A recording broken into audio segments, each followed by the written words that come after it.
Views and opinions expressed by the On the Spot with David Rodgers show are solely based on the show's host, guests, and viewers.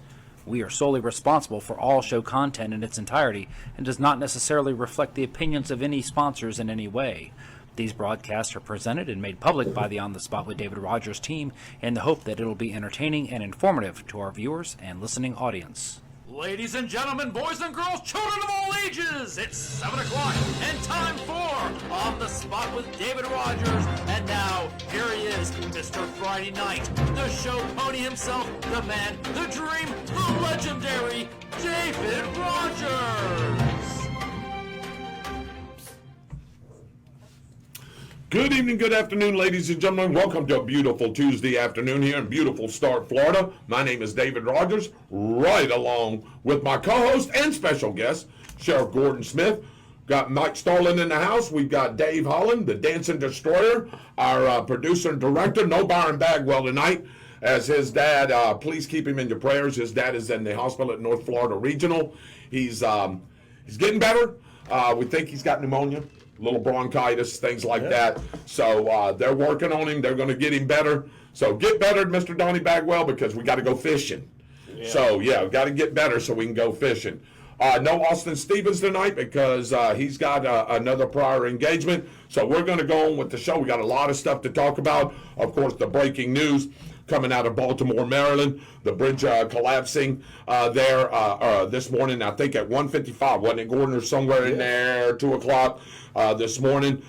6 missing, maybe possibly presumed dead. We were just talking about that on the show right before we went on, how Gordon was saying about the water temperatures and the weather, how that comes into play. You know, we can find a body here pretty quickly. It'll float to the surface, but water's warm. You got cold water. It can take anywhere. Yep. You remember just following the college student in Tennessee in Nashville. Yep. Most people predicted, according, 14 to 21 days. It was 14th day. Yep. Colder temperatures, the body does different things than in warmer temperatures.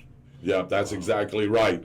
But anyway, welcome into the show. Again, glad to have you here with us. So we got an action-packed show tonight as we got a lot of things to talk about. Sheriff Gordon Smith here with us, part 2. We had a great show last week. If you didn't watch that, you can go back and watch that on Facebook and YouTube. It's out there already. Had a lot of questions, a lot of things we talked about. Mainly we talked about the traffic and the traffic lights and some of the intersections here in Start. But also we talked about some other things too, didn't we, Gordon? We did. We talked a little bit about everything, sports, which is near and dear to most of us, Tornado Nation. Yeah. I love my kids. I'm just love the basketball, football, and, that's probably my 2 favorite. But, hey, tennis. You ought to see what our tennis team is doing. Yeah. With Byron Ramser and what they're doing to the girls' softball. A lot of stuff going on with sports, and, it keeps kids involved. Right. And it's proven where, schools that have athletics do better in grades. That's exactly right. And not only just the local stuff going on, how about March Madness going on? My bracket was busted. Yeah, I didn't make it through a couple of days. I was just going to say, man, my bracket was busted the first game because I took that step. Did everybody get upset? I think it was like... Yeah, there was a lot of the upper seeds that got upset, and we'll talk a little bit about that. The women's college... That's the one to watch right now. Yeah, it is. My goodness. Did you see Caitlin Clark go It's off last night? It's a whole lot more entertaining right now. Yes, it sure is. It seems like I follow it more right now just because of what's going on and seeing some great athletes there and seeing the ladies getting the recognition that they deserve. Yeah, that's exactly right. So we got a lot that and a lot more to talk about. But let's get the show started as we always do with our prayer, our pledge, and our patriotic quote of the night. And Gordon, since you're here with us, I always usually do the prayer, but I'm going to give you the honors of doing it. How about that? Heavenly Father, we come for you this evening, not to ask you for anything, but to say thank you. Thank you for your grace. Thank you for your mercy. Thank you for allowing us to live in the greatest country in the world. Thank you for those that serve each and every day, not just here at home, but abroad, that protect our country and afford us those rights to live in the freedoms that we enjoy that no other place on this planet gets to do that. Thank you, Lord, for being our Savior, and all God's children said, amen. Amen. All right. Again, welcome in, and we're going to stand and we're going to do our pledge, and I'm going to ask David and Michael Starter to lead us in our pledge. Pledge allegiance to the flag of the United States of America and to the republic for which it stands, one nation, under God, indivisible, with liberty and justice for all. Thank you, guys. I appreciate you joining us tonight. Again, welcome to On the Spot with David Rodgers, the best podcast on Facebook, no doubt about it. Hey, we always have great guests, and tonight, my co-host and special guest, Gordon Smith. Hey, Sheriff of Bradford County, the man that's working for you guys. He says that's what he says. That's his motto. I'm working for you. You got to. Yeah, I've got to. There's a difference between helping people and serving people. Well, Let's be real. Yeah, there It is. makes us feel good. Yeah. A lot of times in charity and stuff, we do things because it makes us feel good. That's When exactly. you serve, and you serve a community or our country, your location, whether it be your city, your county, school board, whatever Right. it may be, when you take that to serve, it doesn't always feel good. No. And you got to be able to take the punches, right and wrong. I get to take the credit when it's good, but I've also there to take the I got to take it when it's bad. When somebody says, "Sheriff, why so and so mad at you?" Well, I got deputies. I'm not there for every call, and we make mistakes. We are human. That's right. And the first thing you got to do is you learn one thing. It took me a while to learn this. I'll be honest, but it goes back to when you run an organization serving people. Don't care if it's police business, fire business, the clerk's office, the property appraiser. We're humans, so we're all apt to mess up. Absolutely. And I've learned one thing. If you mess up, first thing you got to do is fess up, and then you fix Good it. deal. Yep. And that's what you got to do. And it's taken me a lot of years. This year going on is the 16th year of serving as sheriff. 7 years of serving as the chief of police, assistant chief, doing the chief investigations. I've done a lot of it in my career, coming through the ranks, and you just learn by watching people. And I've made mistakes. I know it's hard to believe. My wife reminds me all the time when I make one, but I haven't known you not to make a mistake. You make them. I've had to apologize more than once. Yeah. Speaking to somebody the way I shouldn't have, because sometimes the words you say without thinking about it, it's not what I meant to say. It's how they received it. Right. And that's a big issue in dealing with call to call. Because when you get there in a wreck, both sides think they're right. You get there in a domestic, you get there in a theft, and the theft of a bicycle can be more important than the theft of someone's Cadillac. That's You true. know why? That Cadillac, they probably got it insured, and yeah, it hurts their feelings. But the person with the bicycle, that may be their only modes of transportation. Correct. So it's hard to get young deputies, and it took me, no different than me, coming up through the ranks. And my mouth has got me in a lot of trouble, and I might have to pop off without thinking it's funny, and it wasn't funny to them. Nope.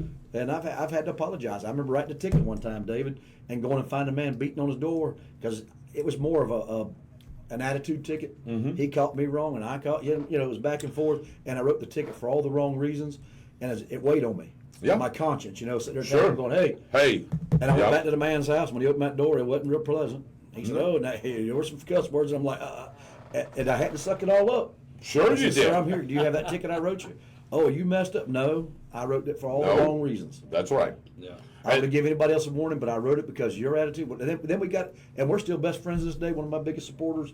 But when he first opened that door, he thought I was there for something else. No furnace, And it's, but you learn that. That's the mistakes you learn, and I still make them every day. Right.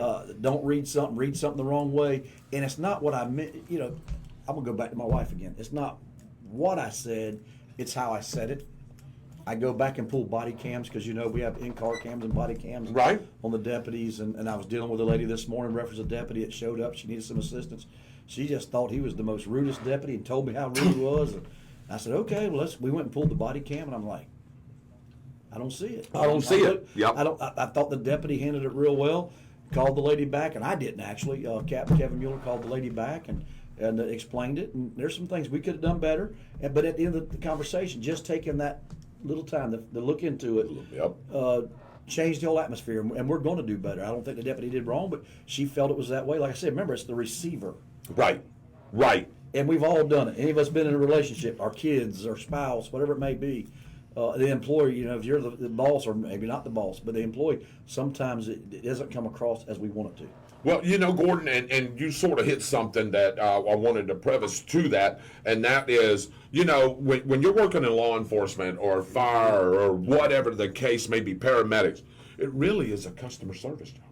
It can be. If you don't think right. it's customer service, Yeah. Look, most of the time, if I get stopped in a traffic stop, Yep. I'm hoping Officer Friendly comes to the door. Oh, absolutely. You know what I'm Absolutely. saying? But now, if someone's breaking in my house or I'm in a fist fight, I want RoboCop. I want RoboCop. Right. I want somebody, and it's hard to find that. Know when to be nice, know when you got to be serious, And it takes a well-balanced officer, and it takes years of experience to learn when to turn that on, turn it off. Once you got them cuffed, the fight's over. Mm-hmm. Kind of deal. Yep. Because you're in the middle of a fist fight, then you got to dust them off, and then you got to get to business. If you can't do that, you're not going to be in this job very long. No, you're not. No. And there's some officers I can tell you that can write 100 tickets, and I never hear a complaint. Right. In a month. I got another officer, deputy, that can write one ticket that he might have wrote one in 6 months, and I'm gonna get a complaint. Sure you are. Yeah, that's It's nature of the business, right? It's personality, but then you deal with the people they deal with, and he's working other crimes. Like, oh, he's the best. He's the best deputy you got. But he can write that one ticket, and I guarantee I'm gonna get a phone call. Sure. That's the way they handle it. That's it. So again, welcome in On the Spot with David Rodgers, the best Facebook Live show. Also, you can catch it on YouTube tomorrow after 7 p.m. as Austin Stevens puts it downloads on that. By the way, he does a good job with that. I know it's late sometimes. He's got a schedule and things he's got to do too. He's keeping up with the Austin's weather service and different things that's going on at his home. And his dad passed away unfortunately a couple of years ago. God rest his soul. And Austin's taken over the man of the house duties. He really has. He's stepped up. He has stepped up, and I think his mom is proud of him for that. And we miss him. She was proud of him. Oh, absolutely. I know his mama, she was way proud of him before then. Yeah. But yeah, he's really stepped up into being that role, and he's a fine young man. Yes, he is. Tonight's show is sponsored by Miracle Automotive and Towing and Harry Business. Hey, glad to have you guys on as sponsors. We really appreciate that, David. I know Kurt Miracle. We're going to do another commercial with Kurt Miracle, by the way, and update that commercial that we have. I want to update yours too.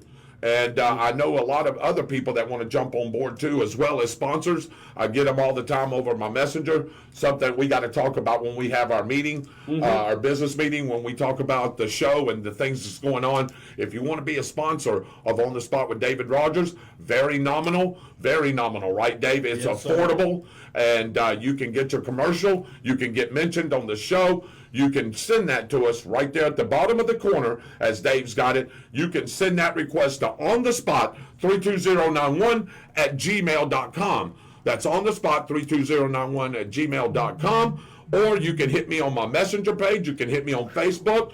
You can hit Dave as well, same way. Byron Bagwell too. You can catch him on Messenger and Facebook. And if you want to send it to Gordon on the sheriff's page, Gordon will definitely forward that to us for sure. So if you want to hit Gordon, hey, you can hit there too, whichever way works for you. But hey, we're looking for some new sponsors, Dave. I think that we want to advertise our businesses out here. But it does, it takes a little bit to do that. So it takes funds to do that. And like I said, they're very nominal funds. And we can make that work for everybody, can't we, Dave? Yes. Absolutely. All right, I've got a quote of the night that I've got for you guys as we're going to continue on and moving forward with the show. And I'm going to get to all you guys' comments. And, hey, if you got a question for the sheriff, you got a question for me or Dave or Byron that's not here, we'll read them off to you. And I'm going to tell you right now, I will back this man 100%. If you ask the question, he will answer the best he can. He doesn't avoid nothing. Wait a minute, before you do your breaking news, I got breaking news. Oh, do you? Let's do it. Hey, I found out today. Uh-huh. I love Mike Potapow, PJ, and all them that from McDonald's. That's right. But you know that all the McDonald's chains are going to be having Krispy Kreme donuts. No way. Really? I swear. Oh, boy. So you can go and get a hot coffee from McDonald's and a crispy, not Cops and Donuts. That's not, Cops and Donuts. That's not just a myth. That's the truth. That's the truth. That is the truth. Breaking news right there. See it? I read that today, and man, I could just feel the sugar, that Krispy Kreme donut, as it melts in your mouth like cotton candy. Yeah. With one of them cafes that you get from McDonald's. Yeah. They hit jackpot. Making my mouth water. Well, I'm going to tell you right now. See, y'all don't need nothing fancy. Just that old glaze that comes across with that sugar on it. All right, so now y'all have upset me, and I'm going to tell you why. Gordon and Dave and everybody knows here, I've told you I've lost 50 pounds over the last 6 or 7 months. And now Gordon's already enticing me with Krispy Kreme donuts, which I love the mess out of. Don't put the sugar in your coffee and eat Krispy Kreme donuts. It balances out. So let me ask you something, because you can't stop at one.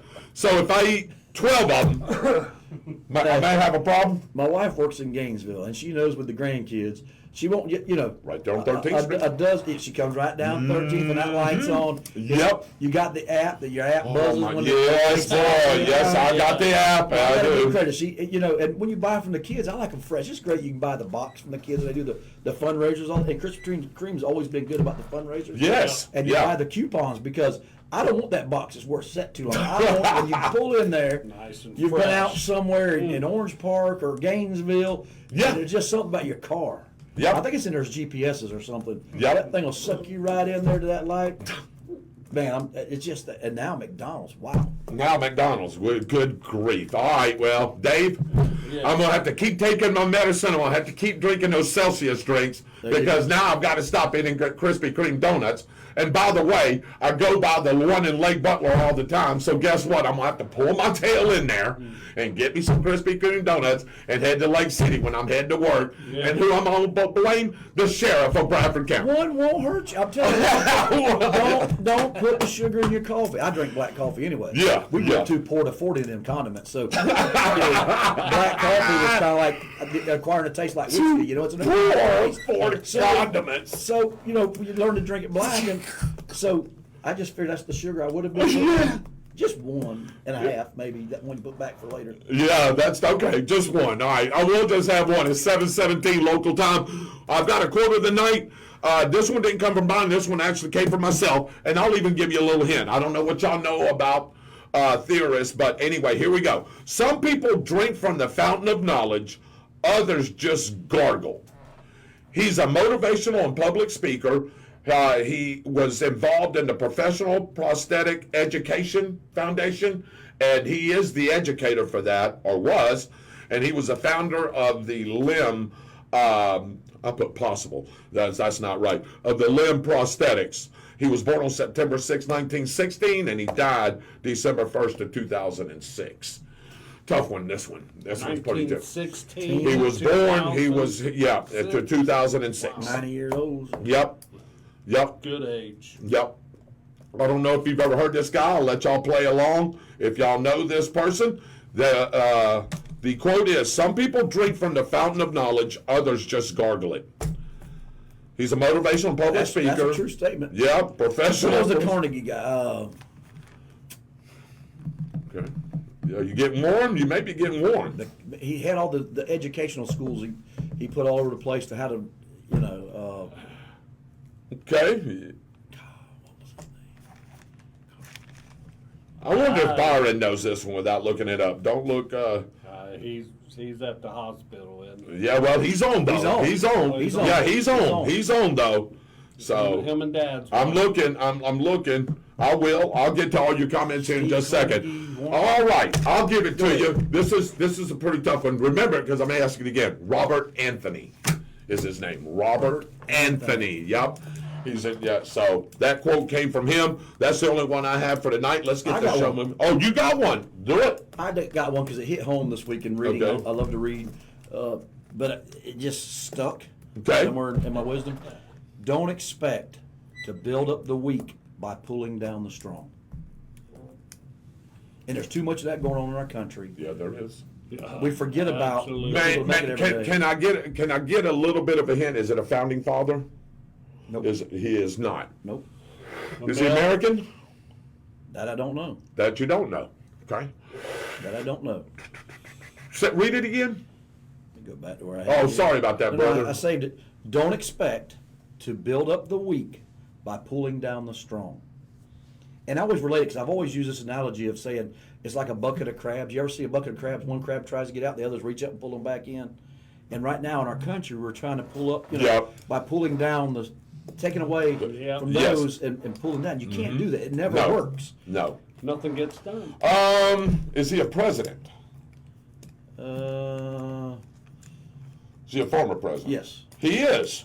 Calvin Coolidge. Oh, I was going to say that. Oh, man. Dadgummit, Gordon. I'll get credit for that one because I was going to say, actually, I was going to say Taffer Coolidge. So, dadgummit, Gordon. All right. I get a half a credit. I get half a credit. He's gonna. Yeah. I was thinking Yeah. Reagan. Well, I had to ask because it was something that either a founding father or a president would say. And right now, like he said, with everything that's going on in the world today in society and the way our government's being run, that is very true what you read there. That's a great. It's just no more truth than what's going on right now. No, there isn't. You know, and Gordon, and we'll get into this here in a little bit, but I'll just say this too as well, that it's both sides of the aisle. It's the side I'm not that more says, than one side. It's everybody. It's the whole shebang. And I'll tell you, honestly, so I'll see if the audience agrees. And by the way, if you got a question for Gordon or myself or Dave or Byron or whoever, make sure you put it in the comments column, or you can hit it up on the spot 32091 at gmail.com. I'll say this. If the next president, whether that's Trump, Biden's not going to do it. President Biden's not going to do it. But if it's Trump, I think he ought to clean house, fire everybody. Every single slapping one of them. And I love Kat Cammack. I do. I love Kat Cammack. But really, Gordon, to be honest with you, and Byron said it many times on the show, just fire everybody. Let's start fresh. Gordon. I know that's impossible to do, because then who's going to help you make decisions? Yeah, and it's still to the people that vote for those that are elected. Yeah. But people that are appointed to positions. Let's go right down from the Department of Justice, FBI, ATF, the Department of Education, the DEP. Yeah. Some of those places need to be shook up because it's such a bureaucracy of generational of who gets hired, so it becomes generational. Yep. Your work there now, your brother, your sister, your kids, your grandkids, it becomes generational because they all live in that area, and they all get. So you get into this theory and thought process, and they've just done it this way for so long that sometimes you got to put everything in a bag and shake that bag up. Absolutely. Now, Absolutely. I say that, but I you understand. understand. I mean, you can't keep doing what you've always done and expect different results. Well, It's an old. What's that? The definition of insanity. It is. It's the definition of insanity for sure. And Gordon, I'll be honest with you. I like I said, I know there's some good politicians out there that do work for the people. I understand that, but at the end of the day, we have some of these politicians, i.e. Joe Biden, before he became president, 40-something years in Congress and Senate and everything else. But do you know why that is? Yeah, because it's because we keep voting them in. Special interest. And Here's right. what happens. Yeah. You elect a good person from your district. You think they're the right person. They say the right things. We send them to Washington. Mm-hmm. State level somewhat, but at the federal level, it's a total different animal. Yeah, it is. You send that person there, and if they don't toe the party line, No. you get no appropriations for your district. Right. Okay? You get no bills passed forward. Right. You can't. You're not following the leader or the whip of the House, whatever, Senate, Right. whatever it may be, the Speaker, and those are prominent jobs. So when you don't toe the party line, so guess what happens comes the next election? All those special interest money is getting piled to your opponent. Yep. You've brought nothing back to your district. Nope. So people say, "What have you done for me lately?" Lately. And we all fall for that little TV commercial that keeps popping across your ad, and they take words out of context. Yep. You got to go read the whole thing. It's kind of like the Bible. You got to read the whole thing. Yep. You can't take a little verse out of context and say, this is what, no. You got to read the whole chapter and what it's in context with. But we're guilty of it. You're guilty. I'm guilty. Sure. We're all guilty of it because they come up with nice commercials. They got 10 flyers that come to your house. That's the name that's in your head. You go to the polls or you sit in your kitchen and you mark that checkbook. Say, well, old Gordon hadn't done anything for me. Right. Because you went up there and stood up against your party. Nobody, the people in D.C. do not like that. And special interest, when there's 14 special interest, people for every one person in Congress, that's where the money flows. Before you go up there and ask somebody to vote on an issue you may have, just look and see who's contributed their money. Until you take the special interest and the soft PAC money, Right. you're only allowed to give so much money to an individual, but here's what comes in, it's the PACs. Right. The Foundation for a Better America. Well, Right. that's contributed by a bunch of liberal think tanks Thanks. that Right. put that in there. And guess what? If I'm a conservative running against it, they're going to spend $1,000 finding everything bad about me they can. Sure and they they're are. going to beat me in the ground because everybody's got skeletons. I don't care Sure. who you think you are. The higher you get at the flagpole, the more people see you hiding. So, we're all guilty of it. All right, I want to ask you that. I'm glad you said that. So let me give you just a theory. Let's just say, and I remember when you first ran, we was at your campaign and all that, and we was at the country club. Yes. Remember that? Remember I that? We was at the country club, and I was listening to what you were saying and some of the things that you were saying. And do you think it's better for a politician or somebody running for office just to come clean and say, I've done this, Oh, this, absolutely. Here's my thing. If you admit to something, they can't use it against you. Right. They cannot use it against you. Tell me, who without sin cast the first stone? Stone. Right? So here's my theory. I know we didn't send Trump there as a preacher to save us all. Right. Okay? But you read the Bible, a lot of the biblical stuff came from kings and stuff that didn't believe, Right. that allowed certain things to happen. Say, look, all you want is somebody that says, this is what I'm going to do, Right. and you want to know that every day they're fighting to do that. Now, I'm smart enough to know that I can't get what I want if I don't learn to negotiate, okay, and compromise a little bit to get a step in the right direction, because I got to have the votes. Right. If I go in there as a radical, and it's great, we get radicals elected in Congress all the time. Sure we do. But what do they get passed? Let me write If the you number. nothing. If you Nothing. got a 5-member board, you're a county commissioner, and we're elected by district. I wish they were all countywide. I think everybody ought to answer to the people because they're passing on a tax or a bill or an issue that affects you, Right. but they don't represent you. Right. See what I'm saying? But Right. my commissioners know that. I think it ought to be countywide as it used to be in our Right. county. And I understand why we did it. I take nothing from that. Right. Because we need to give minorities a vote, and I understand that, and I agree with that. Just the way things work now. Honestly, in 10 years, I don't know that you'll be able to do that in this county. May not. May not be, which is a good thing. Which is a good thing. Means our Right. counties become diverse. But that being said, is somebody that doesn't represent you can vote on a tax that can tax you or an issue that affects you. Those are the kind of things that when you're looking at, as we go back to, there's some old politicians that do a heck of a good job. Sure they do. There's some young ones that they come in cocky like I did as a young elected official. You come in cocky and realize, ooh, I can't do that. I can't do it. Because I got to understand, I've got to get a majority of the votes. Right. And how do I get the majority of votes? That's negotiating, compromising a little bit so everybody gets a little bit of what they want. That's what our country was formed on. We don't have that going right now. No, and another thing that I think politicians ought to do, especially like you said at the federal level, not so much at the state level, but at the federal level, you know, you're representing a district of your state, whatever that state may be. You know, if you're in the House of Representatives, of course, the Senate, you know, Yeah. the 2 senators you have from each state. I think personally, what you need, and I think it would bode well for a lot of these politicians, Gordon, that's been in office for a long time, and even if you haven't, to come out and talk to your people more. I think if your face is out there and you're coming out there frequently, what am I going to say? Hey, man, that person cares for me, cares for our community, cares what they're doing. You know what I'm saying? A lot of these politicians doesn't do that anymore. Byron's talked about this before. They need to show their face more and show more concern, whether you're Democrat, Republican, Independent, Greenpeace, the Whig Party, which I'm part of. And you need to come out and show your face to the people and say, hey, look, this is what we're doing in Washington, D.C. This is what I'm trying to do for you.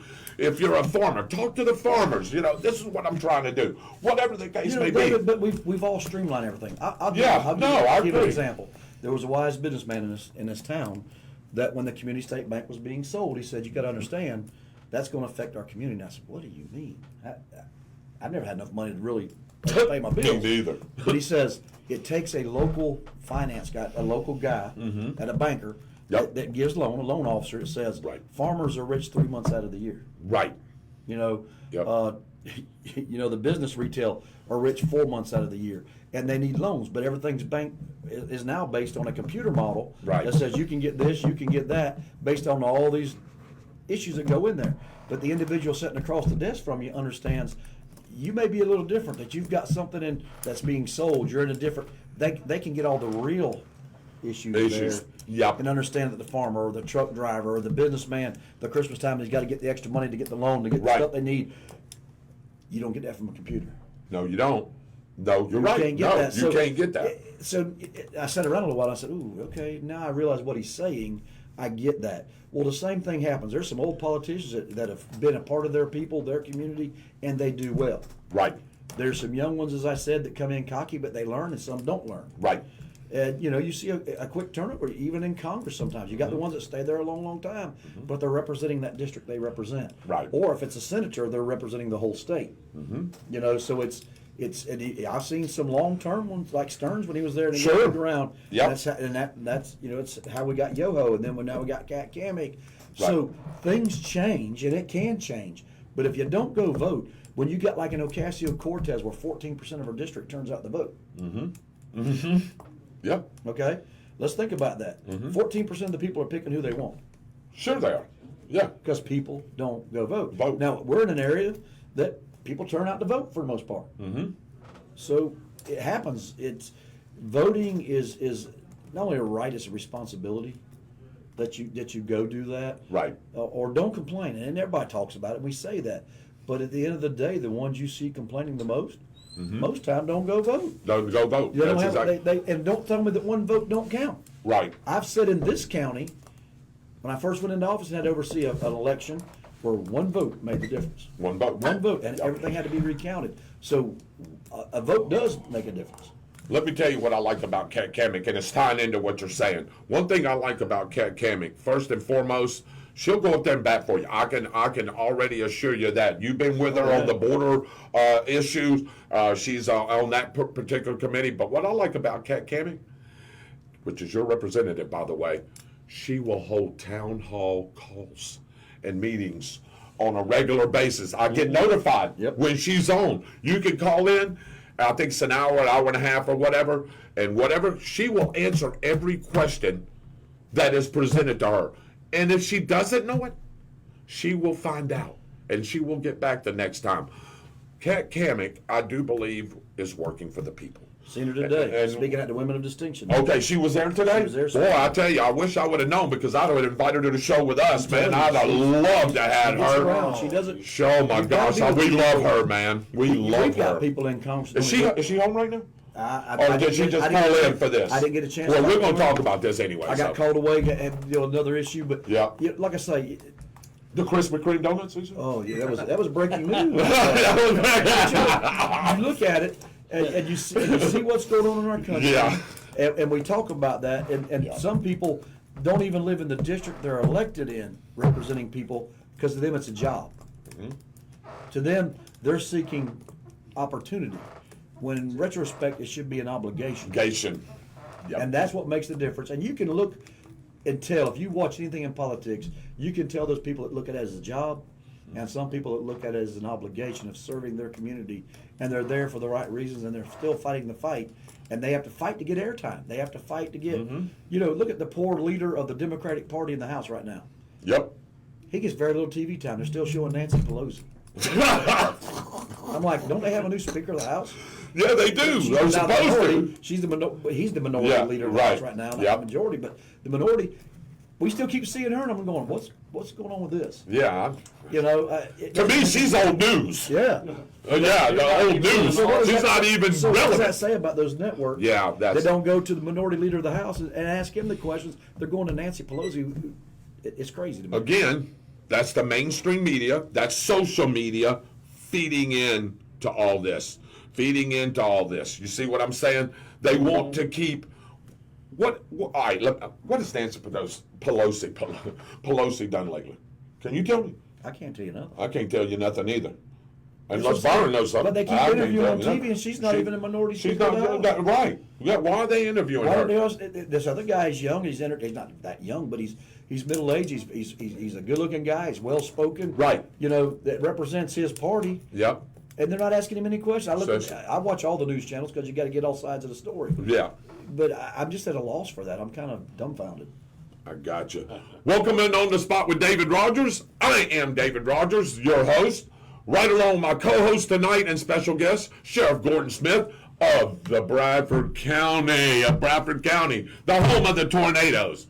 Mike Starlin's in with us. He's sitting in on here, checking out what Dave's doing. And, of course, the Dancing Destroyer, Super Dave Holland, doing all these graphics, all these pretty graphics that you see. That is controlled by Mr. Dave Holland. No Austin Stevens tonight, as he's got an obligation. And, of course, Byron Bagwell spending some time with his dad and his mom. And, again, prayers go out to Donnie Bagwell and, of course, to you, Byron, and your family as well. I'm going to get some comments here. Gordon and Glenn Reeder were watching. They were the first ones to get on. That's right. Yeah, Gotta you put had all that the breaking comments. yeah, because of the breaking news of Krispy Kreme donuts. Randy Brooks is watching. Dave Holland. Dave Holland's watching? Okay. Roy Jackson's watching. Lucy Davis is on. How about that? Hello, Lucy. Roy Jackson. Hey, Randy. All right. Gloria Cruz is on. Kurt Miracle. We was just talking about Kurt. Yeah, Kurt. Hey, Mr. Gordon Smith, you're doing a absolutely fantastic job for Bradford County. We need more of you. Thank you. That's from Lucy. Dorothy Starlin. Are you kin to her? Probably. All right. Them Starlings are like Griffins. Yeah, they're like Griffins. Hey, let me tell you something. Hey, I heard something the other day. Tell me if it's true, Mike, and you tell me if it's true, Gordon.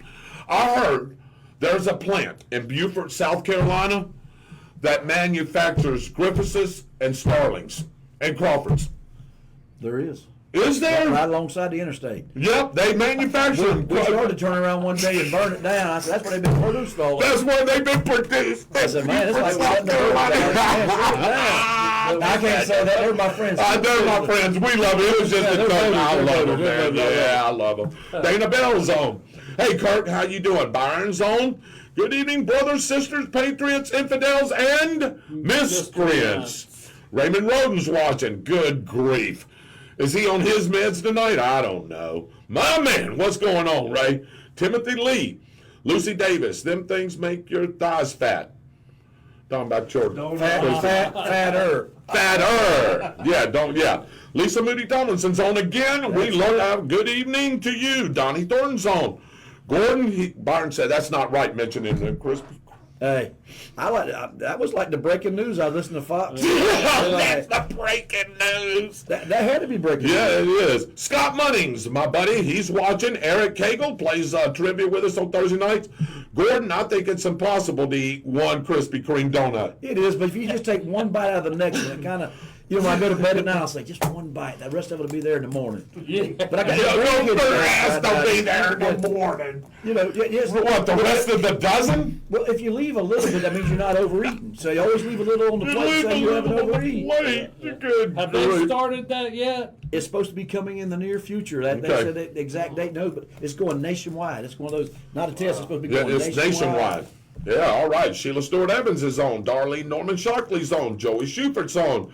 Jajana Lee Atkins is on. Nathan Thornton's on. Cindy Lane's on. Big Johnny Watterson's on. Phil Jackson's on. Wow. Becky Dugan is on. David Roden's on. Ashley Moore's on. Deanne Williams is on. Man, these are names, man. Becky Knights is on. James Fox, who I work with at work, he's on. Right. Jennifer Consuela Dodge is on. Chief Jerry Feltner's on. Listen to Gail Allen's on. Dave Holland Jr.'s on. Paige Smith Anderson's on. How about that? Yeah, you go. Matt Peterson's on. Michelle Crawford Nugent's watching. Terry Johnson, Megan Church, Liz Hillary Holland, and many, many more as the Sheriff of Bradford County's on with us. Sheriff Gordon Smith, thank you for coming in again tonight. Boy, I enjoyed it. Boy, I tell you, I thought I almost hit you too late because I'm like, oh my God, what has he got going on? So I actually called him this morning. You must have got my voicemail. I did. I was in a meeting. And that's all right. It said, hey, I love that voicemail, by the way. Gordon, how does it go? Gordon, tell us how it goes. Do you know? I've never said it. This is Gordon's voicemail. The lady sounds like she's got a beautiful voice. The one I get is, hello, Dave. Yes. That's the one. To the phone right now or something. Yeah, that's like my. This is Gordon. AI. Okay. Okay. That's neat. He knows me when Gordon I call. Hey, look. It's a he for you. Oh, it's a she for me. She says, Gordon's not here right now and he can't answer the phone. But if you leave your and it just sounds really sounds good. Yeah. So that's one of them AI, fancy apps now. It kind of tells where you call them from. And it cuts out the spam, so you don't get. I still get some through every now and then, but it cuts out a lot of the spam. Really pleasant. Yeah, really pleasant. It really sounds good. Different things like, hey, I'm at the gym. Right. Okay. So you change it every time, or is it like it'll rotate? Then every now and then, if I'm gonna be doing something, you leave a voicemail like I'm in court. No, I'm gonna be testifying in court all day, or sitting in a depot, or dealing with a family issue or something. A crisis in the county. You can hit that, and you can give different answers. The one I'm at the gym. It sounds like I'm eating, but it's Yeah, at the gym after you've eaten those Krispy Kreme donuts. I'm lifting that elbow. That elbow workout. Hey, here it is. Here's Sheriff Gordon's man. I assure you. Hey, I'm at the gym Hey, he's working that out. He's sitting at the gym, all right, in front of the gym. Hey, with that box of Krispy Kreme. I'm working on my table muscle. You know what I'm saying? Hey, You're working. as it used to be a running joke, you know, hey, you got to get in shape. I said, rounds of shape. You know what I'm saying? So, hey, it works. Oh, Mark Tierney's on, Mickey Newton's on. If you've got a question for the sheriff, we're going to get into some subjects here. We got a little bit of politics, which is very important right now. Election year going on. So we need to make sure that everybody's aware of what's going on. You should go out and vote, as Gordon has already said. Byron tells you this all the time. Please go out and vote. Research your candidates. Don't just put because this one or you don't like this one or whatever. Party. Look at the candidate. Look at the candidate, man. Look at the candidate. What has this person done for you if it's an incumbent? And what if he's not an incumbent? What can that person do for you? You need to look at everything. Look at everything about those candidates. Just don't go in there and stroke something. Because if you go in there and stroke Unless it something, says Gordon Smith. okay. Guaranteed. If it says Gordon Smith. Hey, here we go. Kyle Fishburne's on. Jacob Swaggerty's on. Kim Whitmore Nichols is on. I like old Kim. She's all right. I like Kim. So, anyway. Great job. Yes, that's exactly right. All right. Today, we're going to talk about some upcoming stuff. But first and foremost, Gordon, did you get a chance to go out to Strawberry Festival? I did. Did you? What day did you go? Sunday. Went after church. You went after church on Sunday? We went out and tried every sample, everything. You know how it is. Yeah. So, did you hit every strawberry shortcake? We had strawberry shortcake. We had chicken and rice from the church. Bayless always does the chicken and rice. That's important. So we've got that. The lemonade, fresh squeezed lemonade. Right. You know, those issues. And go around and support the people that are there. And get to talk and see a lot of great people. Yep, that's exactly right. So I see that you're getting some comments there. I'm getting a few, but I see that Anthony Black said, let's see, go back and read some of those, Gordon, if you want to. Yes, I'm not getting those for some reason. I don't know why. Usually it comes across. I got you set up, David. I was trying to get all the comments now. I was trying to get all the talk time, see? Okay, so let me read there. Scambosi has not done nothing but destroy for years.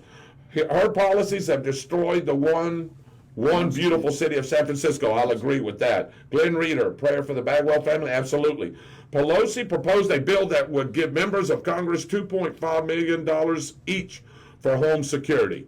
She should be in jail for insider trading. Insider trading, yeah, you're right. We can get into that. Hey, Tammy, I did see that comment come up. Albie, ready, Dave? 1, 2, 3. Hello, Albie. We seen him over there. Hello, Sheriff, Dave, and Pops. Hello there to you. Paige Smith Anderson, hello to you. Gordon is a great person. Politicians, all they care about is getting paid. They don't care about our citizens and country. Mom liked Gordon. Matt Peterson. Okay, you know that's Lost Mom. Yes, Lost Mom. Yeah. She looked after us kids growing up. She was like my mom. They were that mean bus driver, but they needed to be. They needed to be. That's right. You ask what Nancy's doing, collecting a paycheck. She doesn't care about the people.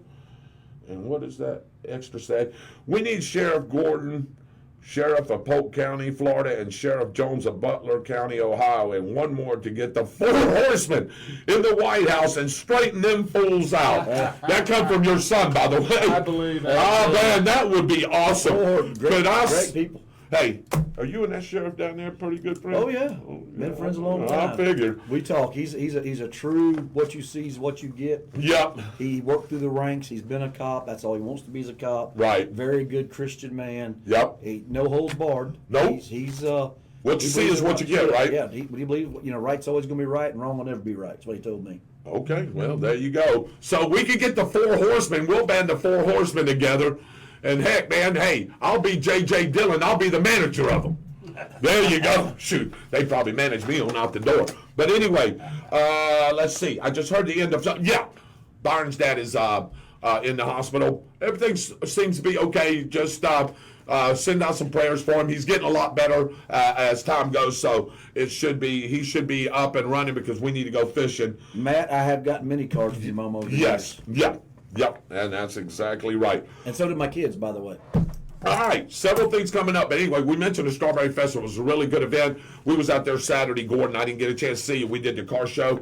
I actually filled in for Mitchell, me, and Dave, and and Byron. Did you do a and good enough Cece. job for Mitchell? No, well, I did a good job, but I didn't do it like he would probably do it.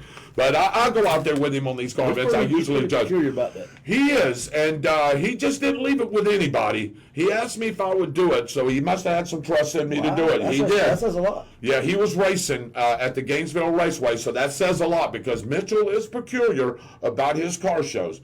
But I thought we did a fantastic job, didn't you, Dave? Yes. We got everybody judged, and we got prizes out. 50-50 drawing went well, and we did it right before the rain Mitchell came. said you did good, great. Okay, Mitchell Gunner says I did a great job. We did a great job. There you go. I'm going to give credit where credit's due. Myself, Byron Bagwell, CC Marie, that works for Miracle Automotive and Towing, and Mr. Dave Holland. Us four was out there.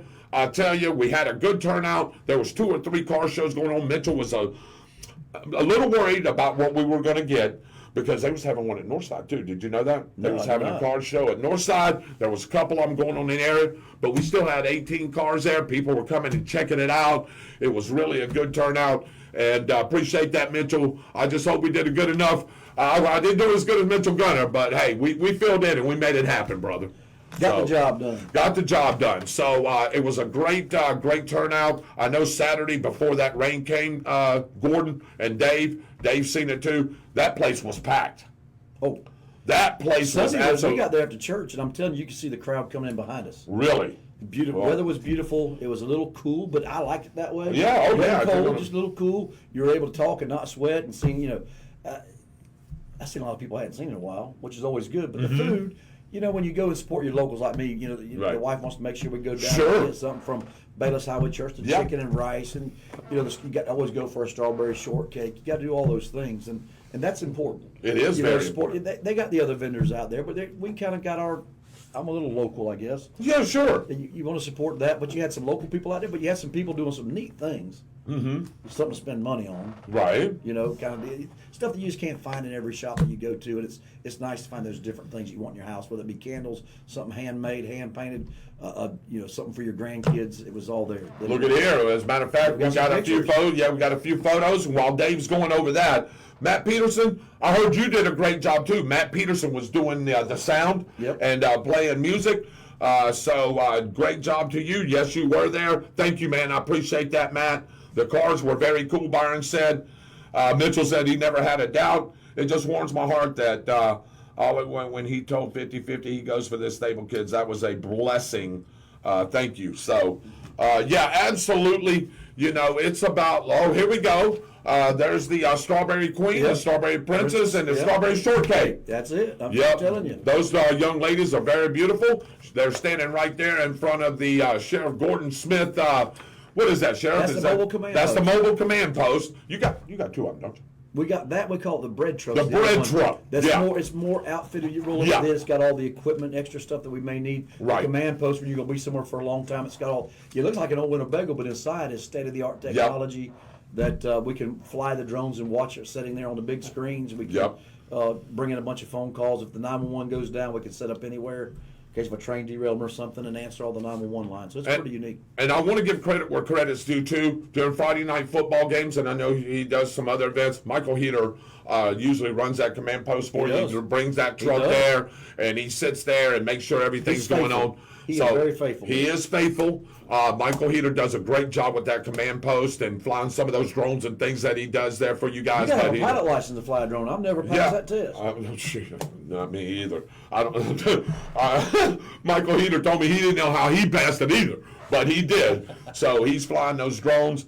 Let's see. Makeup man needs to take the shine off those foreheads. I guess Rick. we're all right, Rick. I see how you are now. By the way, My friend Rick. my friend Rick that doesn't come to my trivia on Thursday nights, by the way, him or Baby Boy or that big goof Josh, Oh, Josh and Raymond Roden and all that BFFL crew that I'm a part of, y'all don't never come visit me. That's okay. That's Dave, okay. Dave, It's all right. It's Trivia. all right. You said trivia. Yeah, You know, that's true. How they gonna show up? Trivia. Yeah, well, Think about that. yeah, they don't. Yeah, you're right. Trivial, maybe. Trivial, But yeah, not trivia. not trivia. Yeah, you got that right. Anyway, going on with some more comments here. Rick Stevens is on, like he said, he just made that comment. Gordon, have you heard anything about the push to make Keystone Heights into a smart city? Well, I've known Keystone. Austin Smart Stevens. city. Wait a minute, I got the wrong. Austin Wait a minute. Stevens. I might have the wrong definition of smart. No, there's plenty of good people. I've not heard that. That would be unique. I mean, it would be that would be something. That's a big undertaking, by the way. Mm-hmm. That would, I'm not sure, but it's like anything. It's like when they're doing construction on your road, you get aggravated for the year they're building it. Then like the overpass right now. Remember I told you last week? Yeah, you did. Yep. They got it, and now that's done. You go like, wow, that's pretty nice. That's pretty neat. It's nice, and you're thankful for it. But in the meantime, that process, a smart city would be interesting to see how that would look, and then how you get all the businesses to buy in. Sure. But Keystone's a pretty area to do it in. It's the wave of the future, y'all. I mean, technology is it's made some things worse in ways because it stopped us from doing things. But let me tell you, the kids today at 15, 16, 17 years old are, 3, 4, and 5 years old, right, are much smarter than we were. Now, Yep. everything's pumped into our living room, so we see all the bad things that kids do. Absolutely. And my mom used to say it's hard to see the flowers for the weeds. You ever cut your grass, go sit on the porch for a minute and look at it and see those 2 or 3 blades you missed? Yeah. Well, it's the same thing. It's pumped into our living room, so it makes us think that all the kids are bad and they're terrible, when in reality they're not. Right. Most kids are good. Okay? Do they commit violent crimes that we probably didn't realize? No, because I go back and I read history. Those things have always been happening. The difference is there's 200 24-hour news channels that pump it into our living room, pump it in through satellite radio, all those things, and we harp on that instead of finding the positive, which is why I always say news media needs to do, when they do one bad article, they should have 5 positive articles. Right. And I think they'd have a better following in taking and doing that. But because we critique our younger generation much harsh because they don't do it the way we did. Right. Right. They don't stand. There's a BC quote by Hippocrates talking about kids in the generation today not being as respectful. We're saying the same thing about the next generation, and our generation said before us said it about us. Right. It's repetitive because they do things different. We think it's disrespectful. Right. I fully agree with that. Other than the South has always been the smartest because we eat grits, but. That's a Southern thing. That's a Southern thing. And if somebody shows up that talks a little different to us, right. But a lot of it's not bullying; it's rivalry. We like the Gators. My wife's a Seminole. You like the Gators? God's a Gator, man. Are you? I'm on God's side. So God's a Gator. I mean, that's just the way it is. But I think your wife's got the sense in your family. Well, she likes the nose and the looks too. But that's obviously and the looks too. But so. With that being said, if we all agreed on the same thing, it'd be a boring place to live. Our politics are different, but I tell you this, we all still got more in common than what's ever going to divide us. Some of my closest friends are way into the spectrum on the other side. Right. It doesn't make them bad people because we don't think alike. Right. I don't agree on some things, but I tell you, if somebody's messing with you, I'm going to defend you because you're my friend. Right. Just because, look, I got to answer for my sins. You answer for yours. Right. I agree. Nobody's perfect, and everybody's got their own set of sins. And I'm not going to judge you for yours. Don't judge me for mine. Right. But at the end of the day, we can break bread together. Mm-hmm. If you call me, I don't show up at your house. Are you Republican, Democrat? You liberal, conservative? Are you gay? Are you gay? Yeah, are you gay? Yeah. That's not my problem. I need to deal with the issue at hand. Right. Because in America, you have the right to be that. Yep, you do. That is what makes our country great. You can't do it anywhere else in the world. Right. So that is what we've taken an oath to do. Not only taken an oath, but if you're any type of human being that understands we're still God's children. Right. He loves all of his children. He didn't put specifics in there. Right. If you believe it all, it says he loves all his children. Red, yellow, black, white. No matter how you think. And thank God most people don't think the same way I think. Right. My wife and I don't agree on most things, but we sleep in the same bed every night. Well, that's the diversity, and I'm talking about the United States because we live here. That's what's so great about the United States. I know we got our own issues and our own problems. You hear me say that all the time, but we're working to work on to fixing those things. But the diversity of the way we think, your idea, your thoughts, your idea, your thoughts. Well, what should we do here?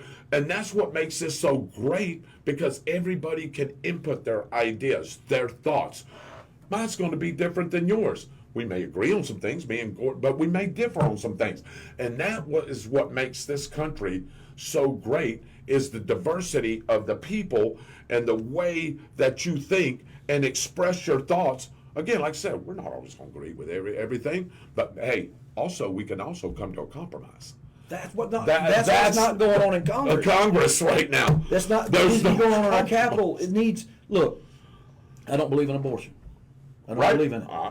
But I think somewhere there is a compromise. Sure. Now, God don't compromise. No, he doesn't. But to get some of what I want, am I willing to give up something that makes... Because most of ours are not done like the old-fashioned way of doing abortion. Most of it's chemical abortion now. Sure. As we know. Yeah, as we know. That's the majority of That's abortions right. in our country. That's a big issue going on in the Supreme Court right now. But if it was my daughter, if it was my wife, if it was my neighbor's daughter, yours that Right. are incestual, I think maybe... But God loves all of his children, so I have that debate with myself. Sure, you have that But debate. that's on me and my family. Right. I don't want them to... I think they took the Bible out of the school, so school's gotten much worse. Right. In reality, that's probably not so. But however, if I lived in a Jewish community, do I want my kid to be taught the Jewish ways in a Jewish school? I had to think about this differently. Sure you did. I thought about it because a guy said, I grew up, it was all Jewish, and my parents didn't want me, and I was indoctrinated. Look, I think it's great. That's God's children. But do I want mine to go to Buddha? Do I want wherever they're teaching? That should be taught in your home the way that you and your family should be taught your values. Yep. And mine. I think that God is God, and it means something different for everybody. I think there's no compromise on that. Right. But that's for me and my family and what I want to indoctrinate mine with. Right. I don't want somebody else them going to school. I want them to learn reading, writing, arithmetic. They need to learn government. Right. And they need to learn some skills of balancing. Well, the checkbook. Well, that's old dated because half of them don't have checkbooks. No. They come to us and you got to have for direct deposit. You used to have to bring a check.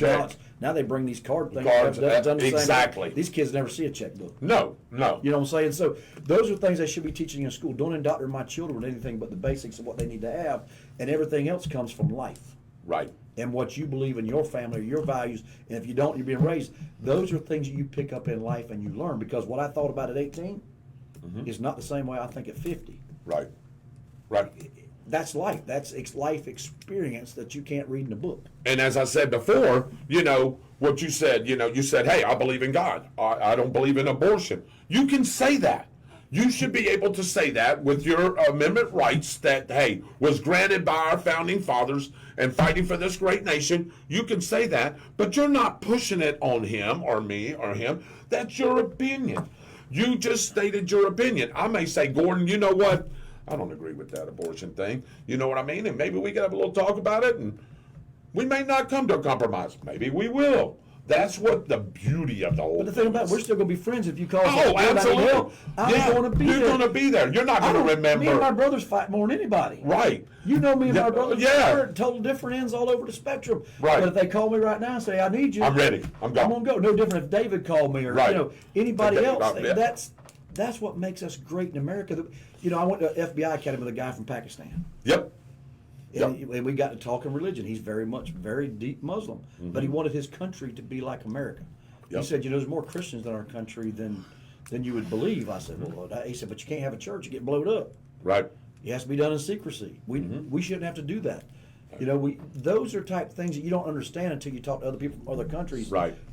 That's where the Bible, all that Middle East is where the Bible was created. Exactly. That's where it comes from.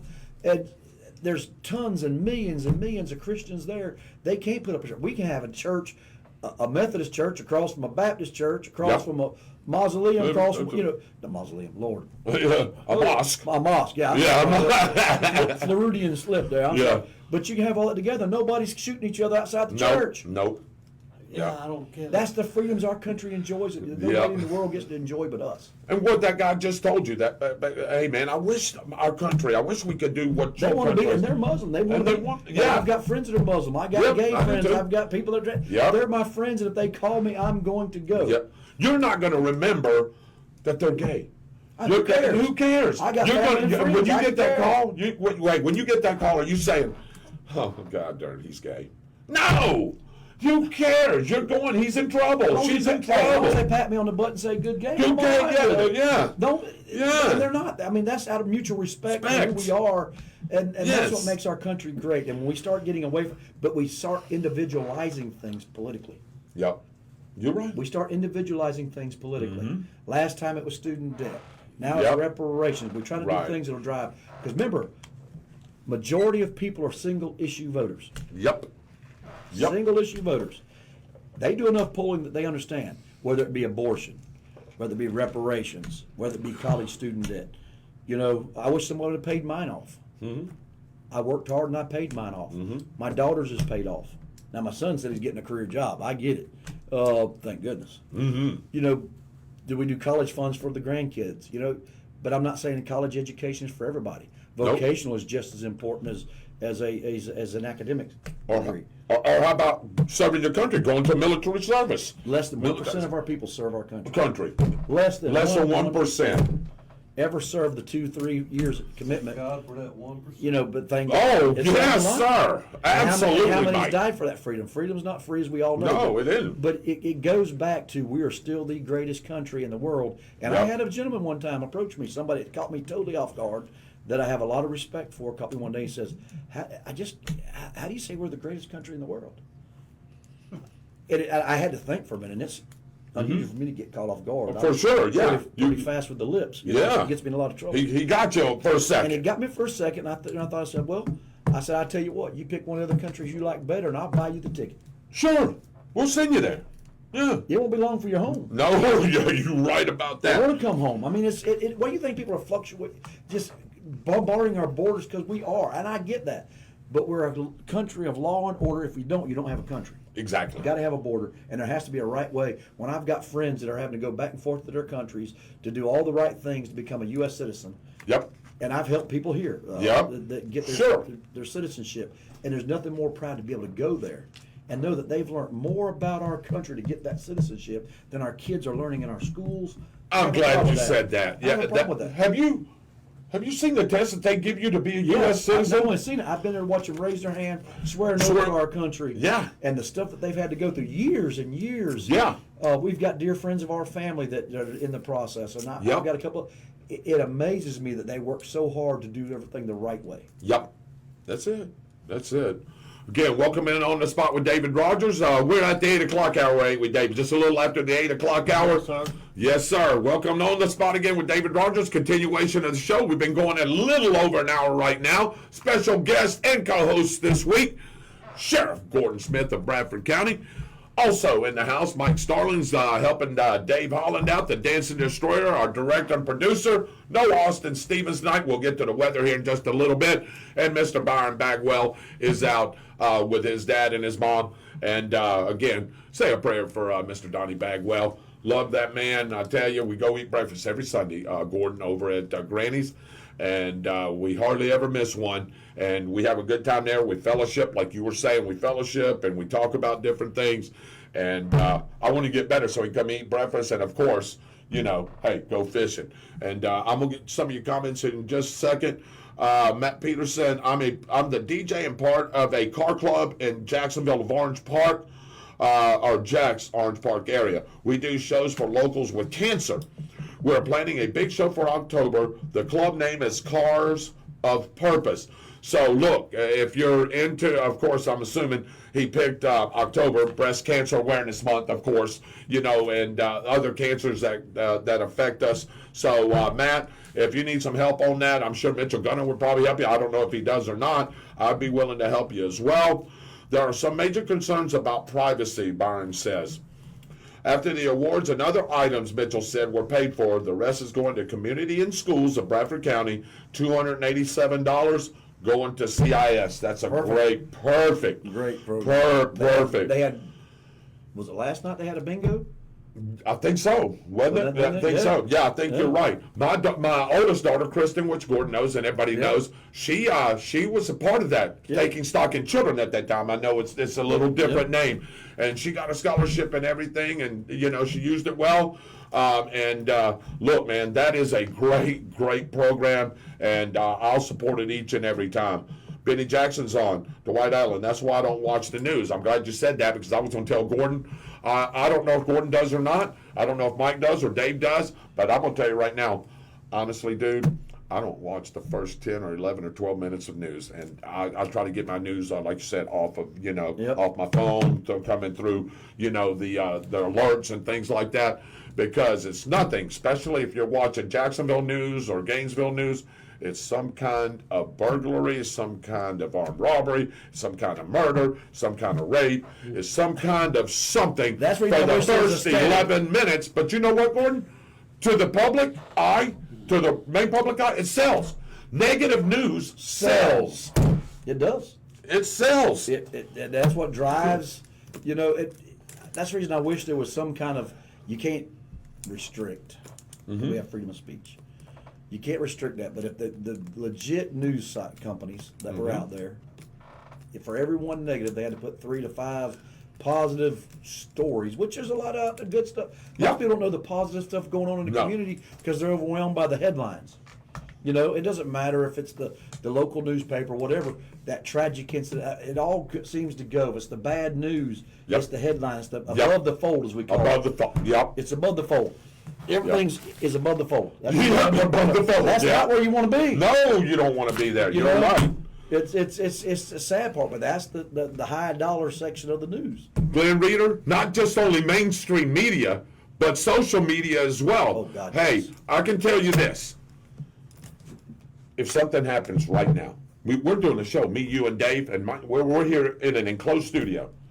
If something was to happen a couple of minutes ago, it's already on social media, especially if it's bad. You can pull it up, you'll get a notification. Oh, so-and-so's in trouble, so-and-so did this, and bam, just that quick, your name's out there. It don't have to be true to be good. You can't retract it. No, you can't retract it. You can't reel it back in. Nope. It's like a feather pillow. Once you've blown it into the wind, you'll never collect all the... Nope. I can tell you this, true story, it's happened more than once to me.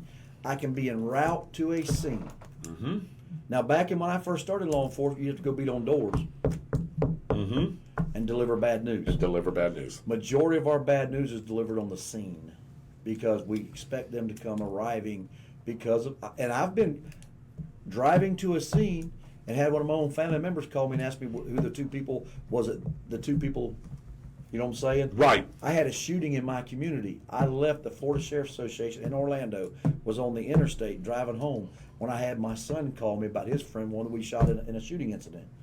And I didn't even know the name, but he knew.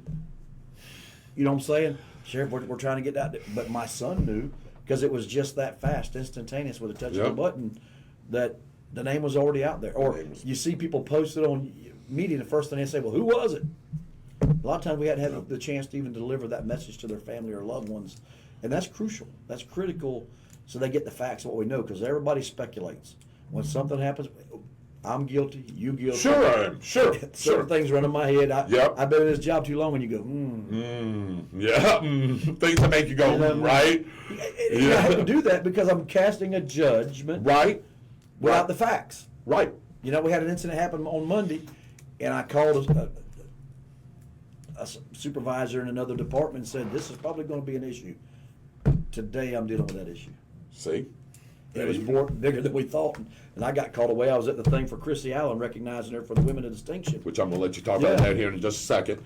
Hey, Matt Peterson said, go Gators. Good, really? You agree with him. That's right. Michael Box, can I say, I'm going to tell you a quick little story. Michael Box said, Southern caviar, better known as grits. That's right. That's exactly right. Exactly what it is, Michael. So in 1990, me and Shelley got, I was still in the service, still in Navy. I got transferred to NAS Brunswick, Maine. Right. And we've been there a couple of days. We're putting our stuff up. So we decided to go eat. Do you remember the Friendly's restaurant? Yes. Friendly's restaurant. They had one in Northeast. Brunswick. So we went in there to eat and started looking at the menu, man, and then I didn't see no grits on there. I was like, they just didn't put it on the menu. So I asked the waitress, I said, hey, can I have a bowl of grits? She goes, sure, no problem. So, tag coming, going. Hey. So she brings my plate out. The eggs are cooked good. The sausage looks good. Grits became cream of wheat. She sends me a daggum thing. I said, ma'am, I didn't ask for cream of wheat. I asked for grits. Sorry, sir, we don't serve grits here. We hardly ever know what grits are. And I'm like, are you kidding me? That's the best part of the breakfast. Hey, Hey, I was send in me the the group. grits and the butter and the salt and pepper and all. Give me that. I was with an old boy from Boston one time. He was here and we was doing a tactical DEA task force thing, and we all sat down at the Waffle House.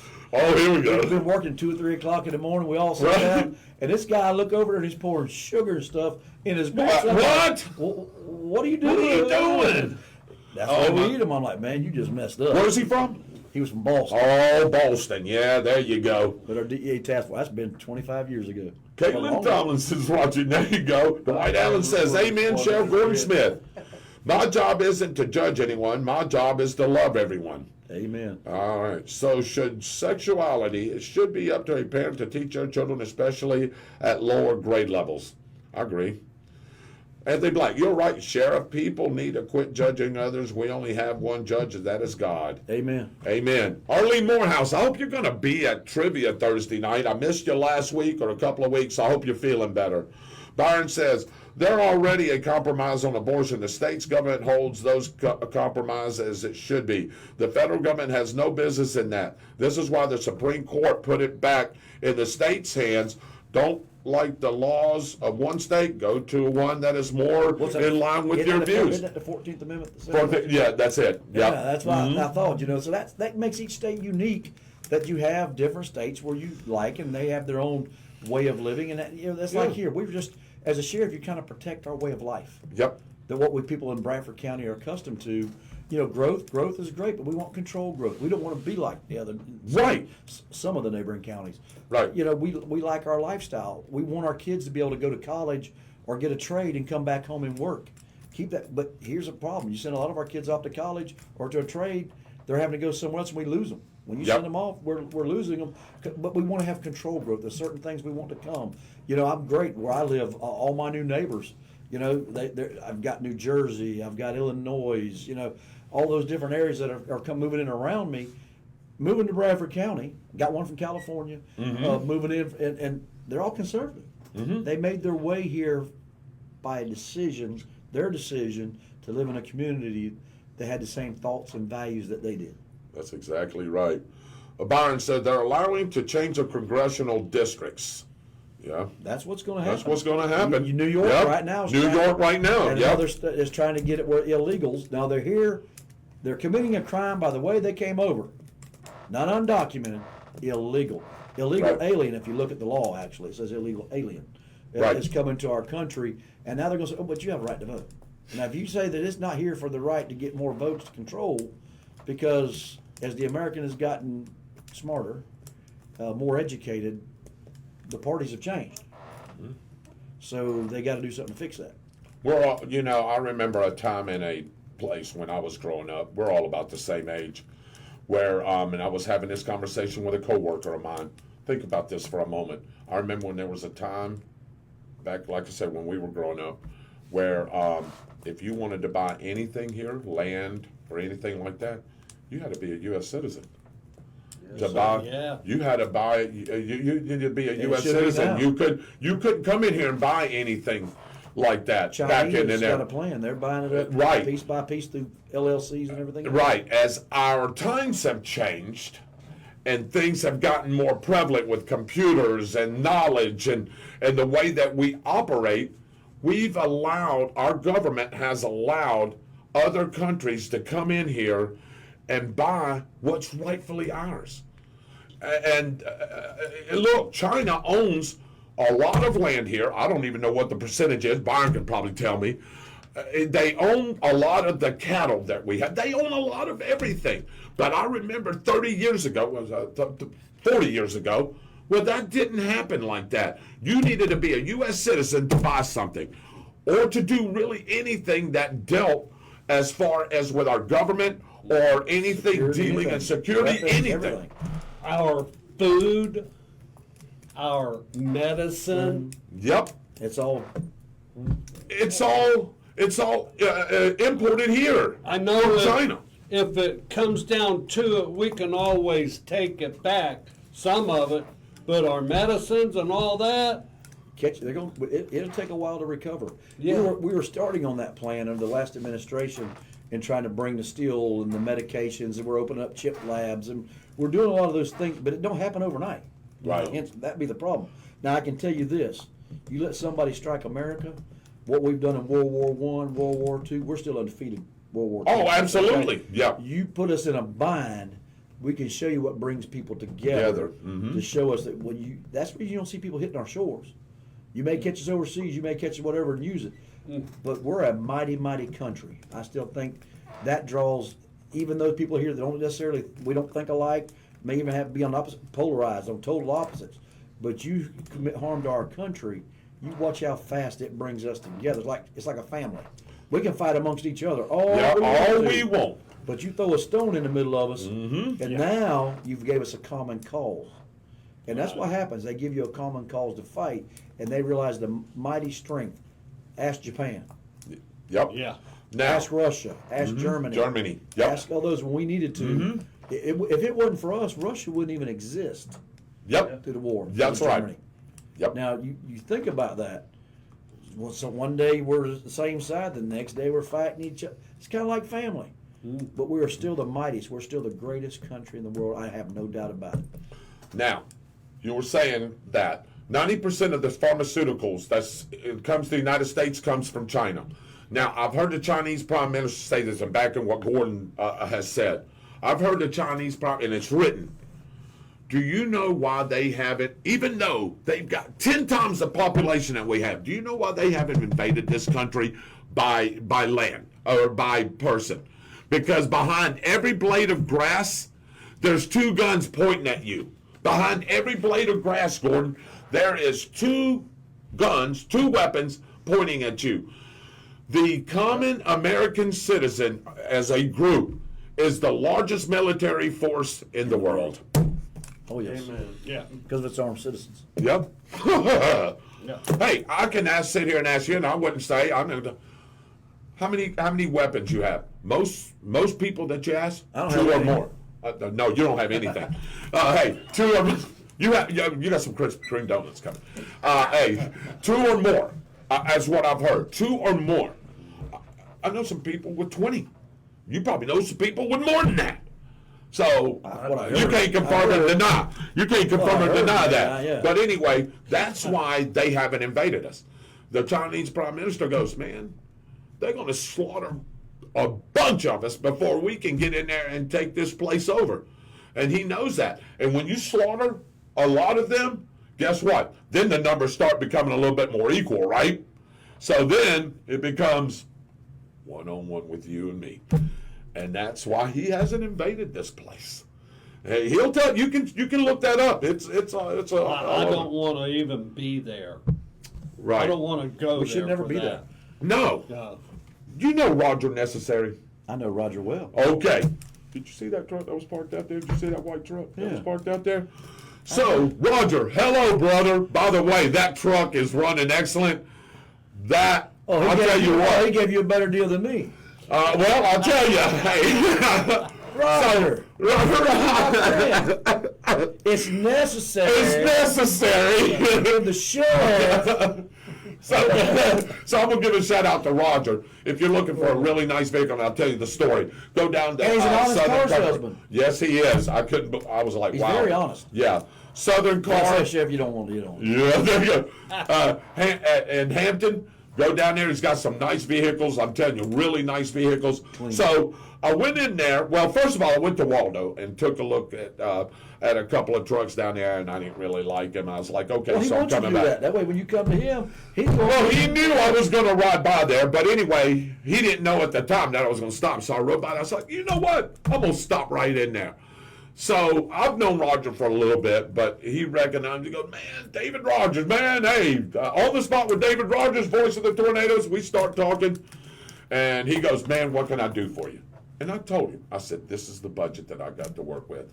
I said, I can already see some of these trucks here are not in David Rodgers' budget. So he bet he starts had one for thinking, you. so he starts thinking, he goes, man, I've got the deal for you. He says, you're going to love me and love this.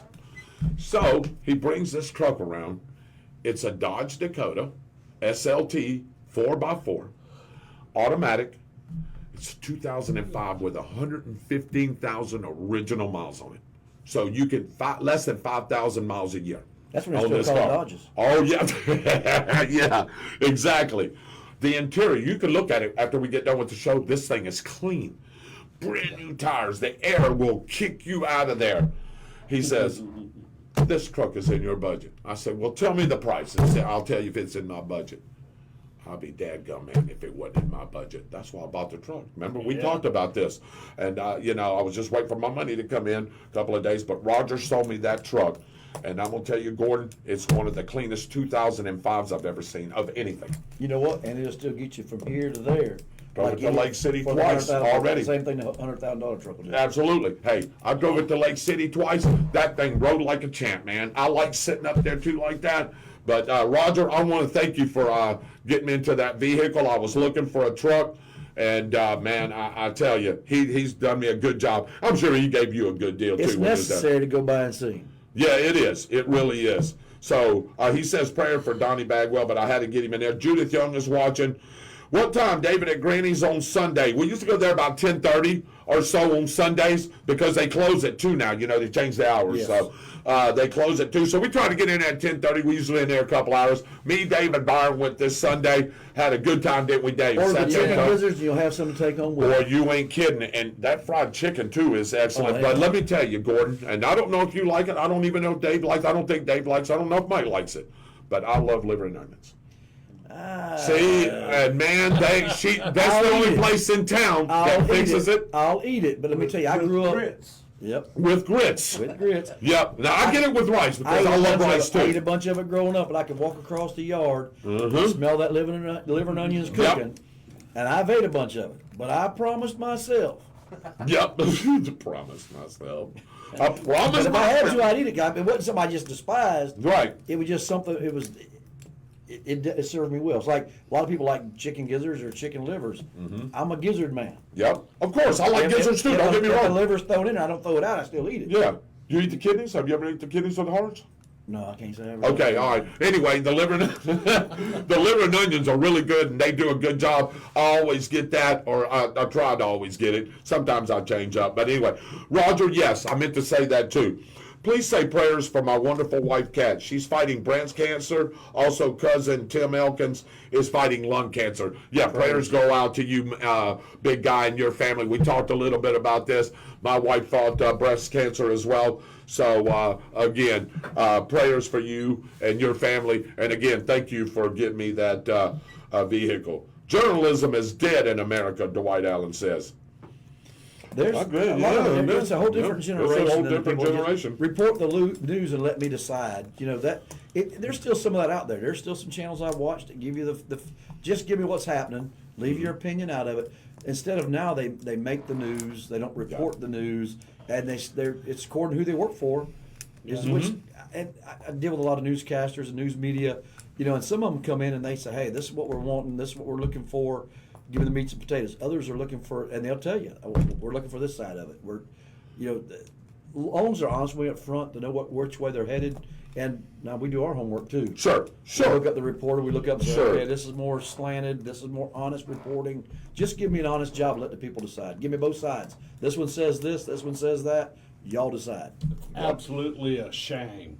It is. Yeah, it really is, Dave. You're right. You're right. I watch 20 minutes of the news in the morning and turn it off because they're just going to repeat it all day long. Wrong. Because why? It sells, and it's all negative. When was the last time you heard a feel-good story? Tell me, honestly. I know there's some out there. When was the last time you heard one? Tell me where the mainstream media or social media has given a feel-good story. I can't name one. I can't remember. I'm sure they're out there. Every once Okay. in a while they'll throw one out. Oh, yeah, just because, you know why? To keep us, the people that don't want to hear that negative crap, tuned in. That's why they do it. To satisfy us. And, There you go. and a lot of To things that go satisfy us. viral, they pick up on because something positive goes viral. That's the reason they pick up on it because it goes viral. Then you go, well, we've been doing that for years. Yep. But you had to hit the right time and went viral and those. So we get some of that, and a lot of us do social media. Sure, because we do. We Yeah, like we to don't- see what our nieces and nephews and brothers and sisters are doing, and that's great. But now social media's come too much of this, the words of mouth, and people can say what they want to without any repercussion. They can hide behind anonymous. They can hide behind. They think they can't find out, but For sure you can find out. But they do those things, and that's great. And I understand maybe there might be a reason. I don't know what it is. To be anonymous, but they can say it, and you're ruining and affecting people without really knowing all the facts. Absolutely. Absolutely. We research what our side is. Yep. We don't research the other side. We research what we can go on the internet now. It ain't the encyclopedia telling our age. You know, if you want to say the positives of marijuana or the negatives of marijuana, Right. you pick what side you want, and you can. That's what we're searching. Sure. Yeah. We're not, instead of going, I need to look both sides. People say, why do you watch CNN? Why do you watch it? I want to see what everybody's saying. Yeah. Glenn Well, Reeder. one person will say it's good for you, and the other person will say it's bad for you. Yeah. A year later, Everybody- wait yeah. a minute, it was bad, but now it's Everybody's good. But now it's good, right? You know why I don't have a tattoo? As I told you earlier, what I would have put on my body at 18, I'm not going to put on my body at 50. No. Or 56. You know what I'm saying? Right. I had freckles now. Damn, Everybody are else, you that old? all my brothers got tattoos. Fossils don't live that Actually, long. 57. It tells you how old I'm getting for good. Yeah, we're Hey, it's good. better to have birthdays than not. Yeah. The way I look at it. You know, But- we're only 5 years apart, brother. I know. Isn't that crazy? I know. And my You're bro- 5 years older. Oh. But my brothers, they all got tattoos. My son's got a tattoo. My daughter, Yep. I think my son-in-law and the grandkids are the only ones that don't have some type of tattoo. I always had freckles. I figured play connect the dots or I something. think about something like that when I see a young girl with Yeah. a tattoo on her chest or Yeah. I mean, on is her that what you're going to arm. like when you get fit? I mean, it's... My daughter Autumn's got them all Yeah. over. I mean, that's what My she daughter- likes, man. Like you Yeah, said, are you every gonna? generation. Are you gonna? Wait Are until she's 60 or See, 70. and that's and we've talked about that. I was like, Our beliefs change. Our, Right. Yeah. Our ideas Yes. of life and our world experience changes. A lot of what we do is from our world experiences. Yeah. The military broke down some of the biggest racial barriers ever in our country. Was Absolutely. soldiers served beside each other Yeah. in a foxhole. Yeah. People shooting bullets at them, dropping bombs on them. I don't think they really cared about the color of their skin. They were looking for somebody to help them. right. Yeah. The military helped break that. There's good and bad of serving in your country that breaks down those walls and barriers that makes our country greater. You know, we started out a horrible country. Let's face it. Mm-hmm. We came into this world, the most discriminated person was the Indian. Yep. Look what Yep. we did to them. Look what we Yeah. did to them. So who go the victor, so go the spoils. Those, yeah. You know, and we did all these things, and slavery, we got a nasty, ugly history. History. But because of our Constitution, our founding fathers were smart enough, and I still think about this day how it's unbelievable they had enough forethought. We have outlasted the Romans. We've outlasted all these Sure. other countries, Yep. and all these other things put together. We've outlasted them because of our fathers understood the things that they had been through, put it on a piece of paper. Paper. Yep. It's not a living document. It's a dead document. It's not made to be changed. Forward to those things that made us the country we are today. And we have an ugly, we can't erase it, because if we erase it, we're bound to repeat it. Yep. And we don't want that to happen. You're right. All right, so here we go. Let's see. Michael Marks, I ain't going to watch the news, my brother, and neighbors call me and tells me everything that's going on. So he's not. Paul McDavid's on. Yay, Paul. Scott Munnings, 1440 Digest is non-opinionated news, just straight facts. American I'm gonna news check is that out, almost by the dead. way. I am Yeah, going but- to check that out. I've seen that. You have to watch European news to get the truth of what's going on sometimes. I fully agree with that. Dottie Hanson's watching. Brother Dwight, I don't know if you're gone, but good night, brother. God bless America. I know you got to get up early, so do I. Look how we came together on 9/11. Well, that's a perfect example of what you were just talking about I earlier. can remember my church, when after 9/11, we had to put extra chairs in the aisles. We thought we were going to war. People's Yep. kids, husbands, all that was, everybody didn't know. Every Everybody- house had a flag. Flag on on the the side. yeah. It didn't And matter. there was a shortage of flags. People, get 'em. you couldn't get them. You know, and then Yep. as time went on, and we started winning, and we started doing what we did, people We forgot. paid it off. Them same chairs are folded up still in the church today, hadn't been dusted off. Yep. But couldn't get enough chairs when we thought, because you bring us together for a common cause. And it's no different than in your family. It's no different. We can fight amongst each other, but if Sure we somebody can. comes over and throws a stone through the window, Yeah. that's my mama, that's my brother. That's my brother, right. I don't like him, but you ain't going to mess with my brother. Yeah, You know what I'm saying? right. This is my town. Good, bad, or ugly, whatever happens in this town, that Bradford County, I'm going to defend it because it's still the heartbeat of America to me. Right, that's it's right. It's the crossroads to America, America. heartbeat of Florida. It's still better than Bradford. Look. Yep. Strawberries this white this side of Sweetest strawberries this side of heaven. Yep. I've been as far north as Lodi and far south as Waldo. I figured I've You've been seen in the most of Highlands a couple times. I haven't you? have. I figured I've seen most of the world, or at least these. I've seen most of the world. So, I've traveled all over this country, been fortunate. Yeah. I really have. Yeah. Been a lot of places I've been fortunate to be able to do that. Yeah. But I can't never wait to get home. Oh, for sure. You were talking earlier about the There's not a military. prettier place in my book. Now, we Ain't can no argue about place it like at home. home. I mean, and it is what it is, but I'm telling you, this is, when I go to the grocery store, it takes an hour to get a gallon of milk. And if it don't, there's something wrong. There's something wrong. Yeah, I go into Walmart, same thing. Yeah. You were talking about serving your country and the service. Dave, and you can attest to this. It was great to go all these places. And I've been to a lot of places all over the world. And I tell you, you meet people, you like you see these different things, you see the way people live, the way things are going on. And I love spending my time over there. But man, I tell you, when that 6 or 8 month deployment was over, my tail was glad to be. Hey, I would kiss the ground of the United States of America, because I'm telling you right now, again, there were some pretty places, there's some people that live well. There was other places, brother, I wouldn't send my dog Lilybell in. I'm going to tell you right now, it's horrible. And I fault their governments for doing that to them. Those people in these third world countries, Africa, places like that, where their government and the terrorist groups that are over there and all the people that want to take over, that's anti-government. I mean, these places, man, I'm telling you, Dave, you've seen them. Hey, some of these places, man, I'm like, oh my God, please let me get my tail back to the United States of America. How fortunate, as Gordon said, we are to live in this country. We got our own issues and our own problems. They can be fixed. I can tell you that right now. Absolutely. I was young when I was in the service, and here a 17-year-old Ohio kid Ohio? over A Buckeye. That's a worthless nut. Yeah, I knew that was coming. A worthless nut. Every time you said pick Ohio State, you go, that's a worthless nut. But here, a 17-year-old kid over in these countries, Spain, Italy, Greece, Turkey, wherever, and they didn't like us no more then than they do now. Yep. That's a fact. So I was lucky. As much as we've done for them. That's much. Glenn Reeder, I'm glad you're on the show, and I'm glad you watch each and every week. I almost agree with your statement, and I think Gordon read it too. Hate to say this, guys, but this country almost needs a war to fix us. It brings us together, strengthens the economy, etc. I almost agree with him, Gordon. What do you think about it? It's proven time and time It's time again. again. Only problem is it's always our young men and women. Yep. Yeah. For a long time it was just men, but now it's just as many men and women. And women have always been involved. It doesn't matter since, we fought the redcoats.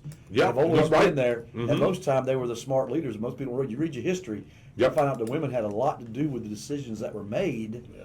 That was able guerrilla warfare. Yes. Yes. How we fought the redcoats. We were way outnumbered. They stand up and face. We were shooting each other, just looking at each other and fire a gun. That made no sense to me, by the way. Made no sense. But it took a few brave women saying, y'all are doing this all wrong. Why do we keep losing our men? We can't afford to do it. And said, hide in the trees, fire and run. We'd fire and run, wipe out a bunch, run. And guess what? It's called guerrilla warfare. Yep. That came from the idea of women that didn't want to lose their husbands, their fathers. You look at what you were saying about how that war started, how that war was fought, all the way up to the progression of these years and how wars are fought now. Just like, I'll give you a prime example. Y'all may agree or disagree. Vietnam. First and foremost, we should have never been there. That wasn't a war. It wasn't a war. You're right. Police action. But right. Second of all, guerrilla warfare, as you were saying, was used there. Those Vietnamese people, those Viet Cong troops, they knew how to fight in that kind of brush and those kind of woods, and that's why we lost so many lives over there. Now, from that time on, to the progression now. Think about our SEALs. And I know there were SEALs and stuff back there. The way that they train, our SEALs, our Marine Recons, our Para Rangers from the Air Force, the Green Berets, anything that's Special Forces now, they can fight those kind of wars now because the training and what we learned from these wars have now escalated to this point. And that's why we can go in there and assassinate or kill an Osama bin Laden in a dadgum country, man, where, man, they're just looking out and snuck in there and did that. You know what I'm saying? Let me tell you one more recent than that. Oh, yeah. The warfare basics. Israel. Yeah, Israel. Yep, Nothing Israel. with electronics, the smartest intelligence anywhere in the world. And guess what? Somebody was smarter by saying, let's just go back to what that's basically all it was. Yeah. Well, 9/11 has opened the door for door-to-door combat. Yes. Yes. And that's where we're at now. That's where we're at now. You're right. Byron said, we're already in a world with China. We talked about it's a Cold War. You're exactly right. Yeah, you're right. Roger Necessary says, thank you, David and Gordon, for saying that and buying, I guess, a vehicle from him and all that. I would assure you, if you're looking for a vehicle and you're looking for a nice one, go down there and see Roger. He'll take good care of it. He, God, man, there were several trucks there that I wanted. David's wallet wasn't feeling it. Yeah, there was. That's where my son bought his truck. Yeah. I'm going to tell you what else he told me. You know what he told me? Probably told Gordon the same thing. He says, David, if you do get some money or you can afford to be able to do another ride, he will give me a full trade-in value off of my truck as long as it's and toward another vehicle. If he does that, Roger, do I get a discount? After David drove, I got to get a discount. The American citizens has something that most of her adversaries have never known: freedom. Absolutely. Fact. Jennifer Evelyn, you know her? I do. That's Baby Boy's girl, ain't it? Baby boy, she still babies. Yeah, she's still babies, and yeah, I know it. I see it all the time. Did you see that little love picture they put out on Fat Jim and Daddy? What is that? It reminded me of The Notebook or Love Story. What the heck? Baby boy. Lord, he's been babied his whole life. Byron said, did you just say word of mouth? Yes, you did. You said word of mouth. Some people have zero. I have none either. Believe it or not, as many times as I've been overseas and have been a little bit tipsy. Let's call it that. Tipsy. That's a nice word. That's a nice word for it. Little tipsy. My My buddies, man, trying to talk me. And man, I just wouldn't do it. I have not a tattoo on my body.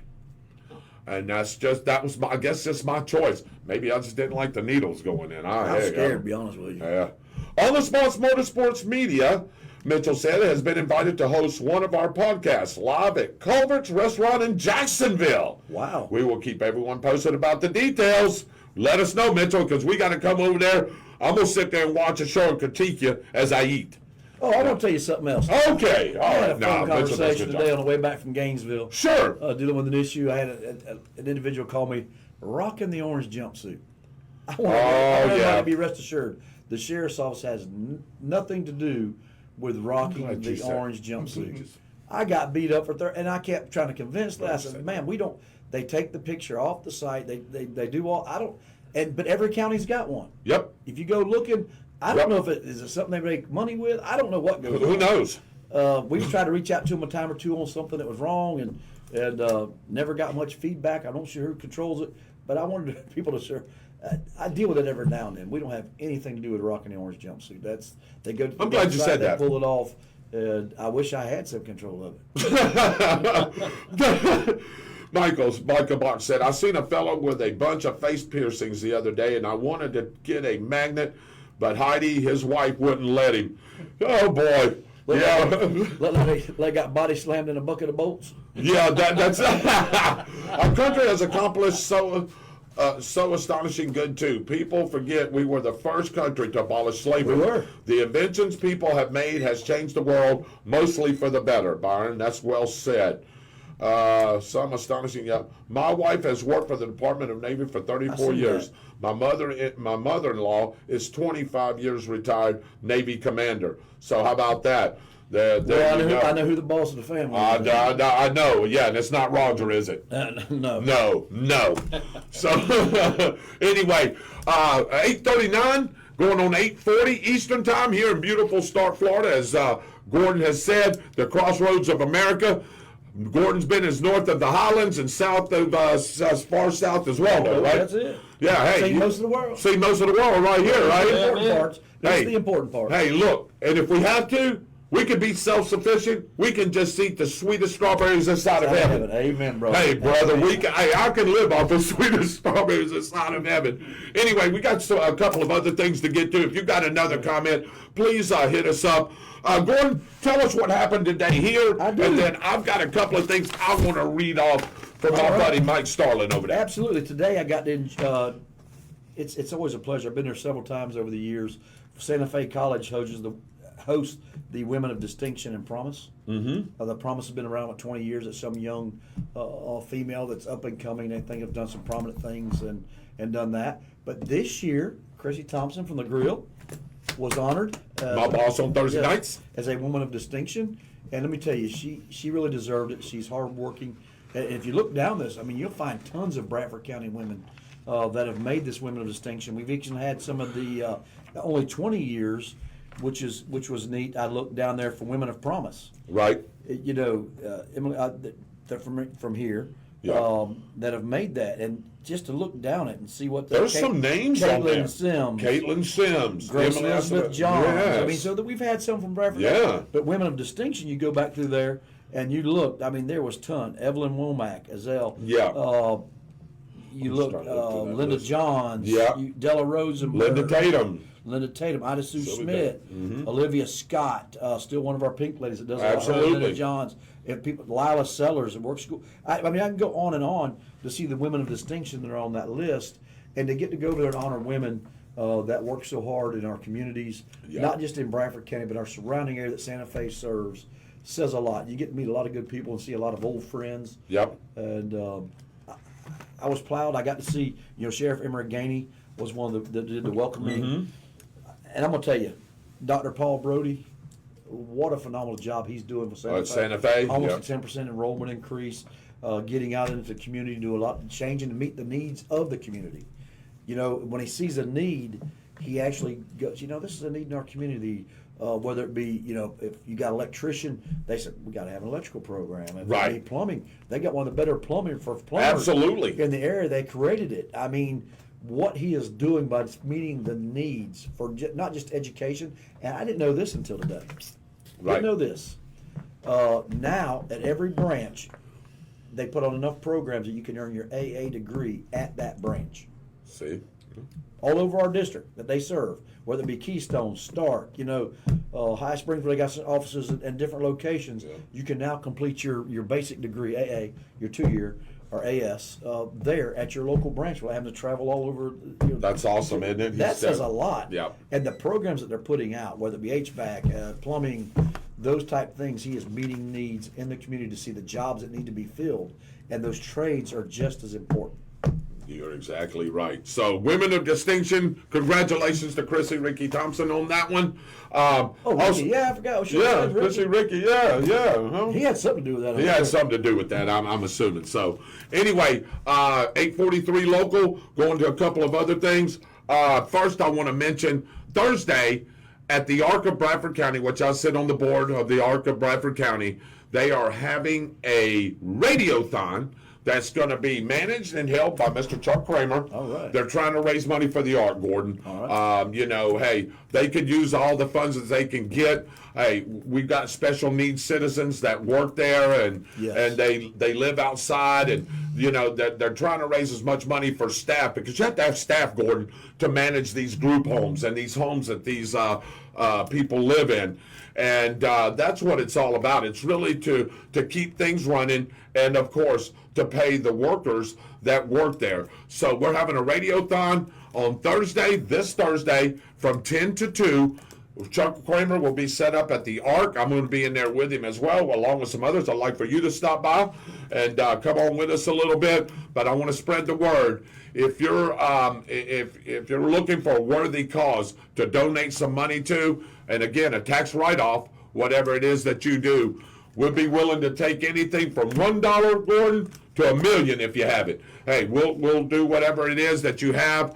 So you can call in. There will be a number that Chuck Kramer will be putting out between today and Thursday.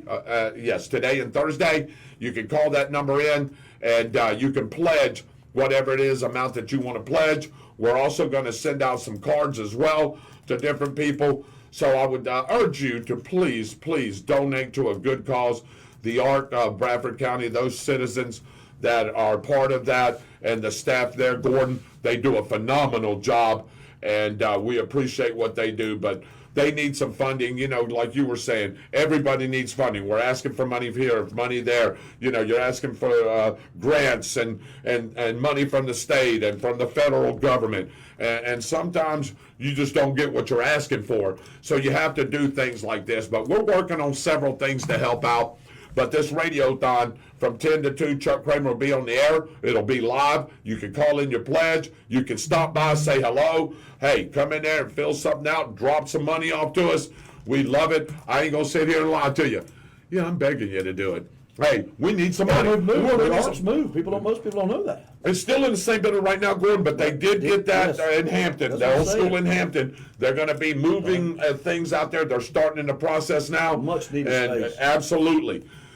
Couple of things that we're working on, Gordon. One is we're trying to hold bingo. We're going to try to do bingo a couple of nights a week, and I'll probably be calling bingo. Gordon can come in and call bingo if he wants to. Byron said he's going to do it for a great cause. Great job in this community. Yes. And also, we're going to be doing a wrestling event coming up in June as well. I'm going to be promoting that and doing that, Gordon. Get back into the wrestling business one more time. But I told them that I would do that for them. So we're trying to plan up a big show. I'm going to need you guys' help with that as well. And there's some other things that we're looking to do. We're looking to do a boot drive, the first Gator game when Miami comes to town. Oh, yeah. So that place will be busy. Oh, my. My goodness, can you imagine the traffic that's going to come through here? I understand the bypass. There's still people that come through here. They come down 16 to come down 301. Yeah, especially if they know that there's going to be Krispy Kreme donuts at McDonald's. Yeah, they'll stop. They'll boom right through here and stop right there for sure. So please do that for us as well. We could sure use the help. I know you got you're going to church Sunday for sure. Yes, sir. You got a big Easter thing going on, but here we go. I've known Chris Elkins for a long time, and Chris Elkins stepped out on faith and created this church. And it was his passion, it was his dream. Mike, he talked to me about this many times, several years ago. And he said, David, I got to step out on faith and do this. It's calling me to do that. And he did. He's wonderful, man. Yeah, he is. And Easter morning at the Logo Church, Sunday, March the 31st, which is this coming Sunday, free breakfast at 9 a.m., Easter egg hunt at 9:45. The worship service is going to be at 10:30, and this is at 24078 U.S. Highway 301 in Lottie. It's called the Logo Church. You can go to logochurch.org for more information. So, hey, free breakfast at 9 a.m., Easter egg hunt, worship service. Man, you can't beat that with a stick. No. Lottie Family Spring Fling. How about that? We talked about this last week, Dave, and in the last couple of weeks at Tatum Brothers Park behind Lottie City Hall, Saturday, April the 6th at 12 p.m. Free fun for the whole family. Lunch, games, snow cones, music, popcorn, and more. That is the Logo Church. Chris Elkins and his staff. I think Mike's going to be out there helping out. Hey, love and go tell everybody about this. Couple of great events coming up. We'll scan these in and we'll put them on our on the spot with David Rodgers page, and I'll see if Mitchell will put it on the spot. And I want to bring up something. Friday, if you're out Friday, it's Good Friday. Yes. Do your thing. Swing behind First Baptist Church. I think it's 11 to 2. Yes. A fundraiser for Clayton Norman, one of our local farmers, was seriously injured, and the community's come together to help do some fundraising. You know, he's a working man. Yeah. Oh, yeah. You ain't got paid holidays. You don't get paid sick days. He's a working man, and I've known Clayton my whole life, and he's an honest, hard worker. Him and his wife Lori and their kids, come out, show a little support, buy you lunch for your family, and come out, or just make a donation. Yeah. It's there to show support that we take care of each other. That's What it. our community is always about. We've always stepped up, take care of each other, show a little love, and you'll get a good meal out of it. But Ooh. the main thing of it is, it's for a great cause, a great Yes. person who has given so much. I can't tell you how many Christmas trees that him and Lori's donated us to. Oh, I bet. Families that didn't have trees. I've gone by there and got food, vegetables, and it loaded me up when I had more than once. I don't even want to say how many times that they give to help other people in need in this community. So it's our turn to do it. Absolutely. Step up for him. And that behind First Baptist Church, right? Behind First Baptist Cook, they're going to be. And when is that? Friday. Friday. Okay, good. This Friday. Come get you some lunch. Yep. Do that. I don't think they'll care if you got a ticket. Just come. They'll sell it. And if they sold out, just give a little love offered. Yeah, give a love, absolutely. Clayton's a great man. What are they serving? Do you know? I don't care. I'm being facetious. I really don't. I bought tickets, but you know, my thing was to go by and I bought a couple tickets to the last one they had, but I got a family with my family and grandkids and all. Oh, over. yeah. I can't Yes, just buy you one or do. two. You got to buy a dozen. You got about a dozen, like that Baker's does in But I know where Krispy it's Kreme going. donuts. Hey, you know the best thing in a combo meal? You know the best thing in a combo meal? What was that? It's them bag fries that are left in that bag. That's the best thing I found out about a combo meal. It's them y'all act like y'all had never done it. Them last few fries in that bag, I've done it. I've they done taste it. better than the rest of them. Yeah, it does. Yeah, you're right. Oh my goodness. So that's Oh, this Friday, right? Yes, sir. Friday. And the morning that happened, I drove right by there and I seen the van, I seen it underneath the truck, and I'm like, I know that van, but I couldn't put it together. Yeah. And then later on, I found out who it was, and I'm like, oh my Lord. He's been through a lot of prayers of help, and, Yes. and support and family. And, you want to call and talk and yak, but I know what he's going through, but he's making great progress. But I don't care if you're a millionaire. You still need a helping hand when you go through something like that, because those people don't get paid days off. Yeah. And they don't get paid. No, they don't. So, Michael Bosch, good night, brother. I know you got to get up early. I know you're driving that truck. Please be safe and careful out there as you're hitting American roadways. Hey, he's delivering stuff. Hey, I've got respect for that guy. Anybody that drives them trucks, drives trains, whatever, to deliver product to our wonderful communities and those stores, hey, brother, you've got my vote, man. I can tell you that right now. Hey, I'd buy you a dadgum lunch, Michael, if you was here, because I respect what you do. Let's start wrapping up the show, David. Yeah. Yeah, Well, I was going to tell you, I got to get out of here because I was told I got to pick up some medicine for the grandbaby. Go, brother. So, hey, I'm gonna do let that. me ask you Love y'all. this. Let me ask you this. Yes, sir. Yeah, I appreciate you coming on. it. All right, I'm going to ask you again. Okay. Can you come in for a third week? Let's look, see what's on the count. What is next? We may need to bring him in for a third week I don't because want- we really.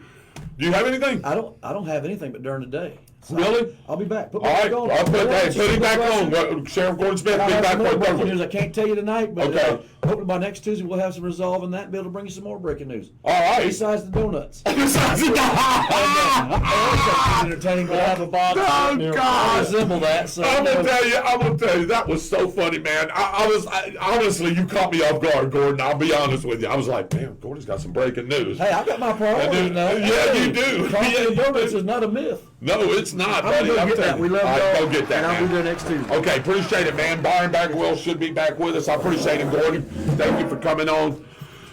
Wow, what entertaining show, David! I tell you, we've got it. No, Byron. Hey, Byron said, hey, make sure you pick up some Krispy Kreme donuts. Have Stephanie pick up some Krispy Kreme donuts. Absolutely. You know it worked. So anyway, thank Gordon Smith for coming on. We had a really great conversation. Mike, staff out there, and people watching, you viewers, y'all make this show. That was very entertaining, man. I tell you, man, that guy's full of knowledge. He knows what's going on. He loves his community. I know he gets a bad rap sometimes, but you know what, man? At the end of the day, he's trying to do the right thing for this community. Some of the things he says may not be correct a lot of times, some of his actions, but he says he owns up to it. He's here for us, and he owns up to it. Yes. He owns up to it, and that's what that's what I like about it. So Roger Necessary said, great show, and Byron, hey, we're going to get Stephanie to pick up those donuts, B, on the way here for next Tuesday.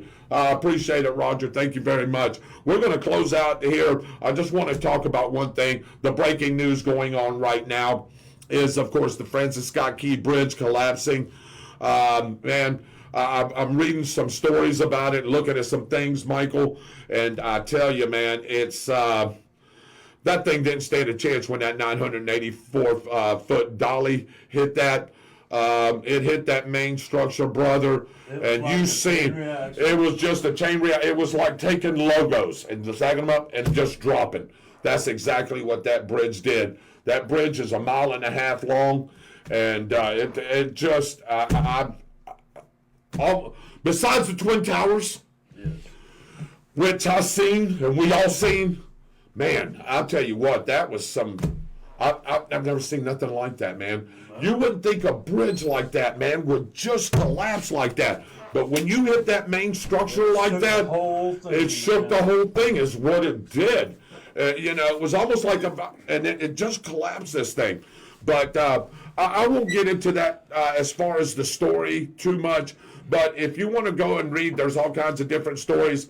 One that I was just looking at right now said that bridge didn't stand a chance. Some professors and some civil and environmental engineers said that this thing has been up for a while. It was just a matter of time for something to hit that main structure, and it was going down. You think about some of these bridges that are around the United States and around the world that's been up for a long time, that hasn't had a lot of upkeep or redone. It takes one thing like that.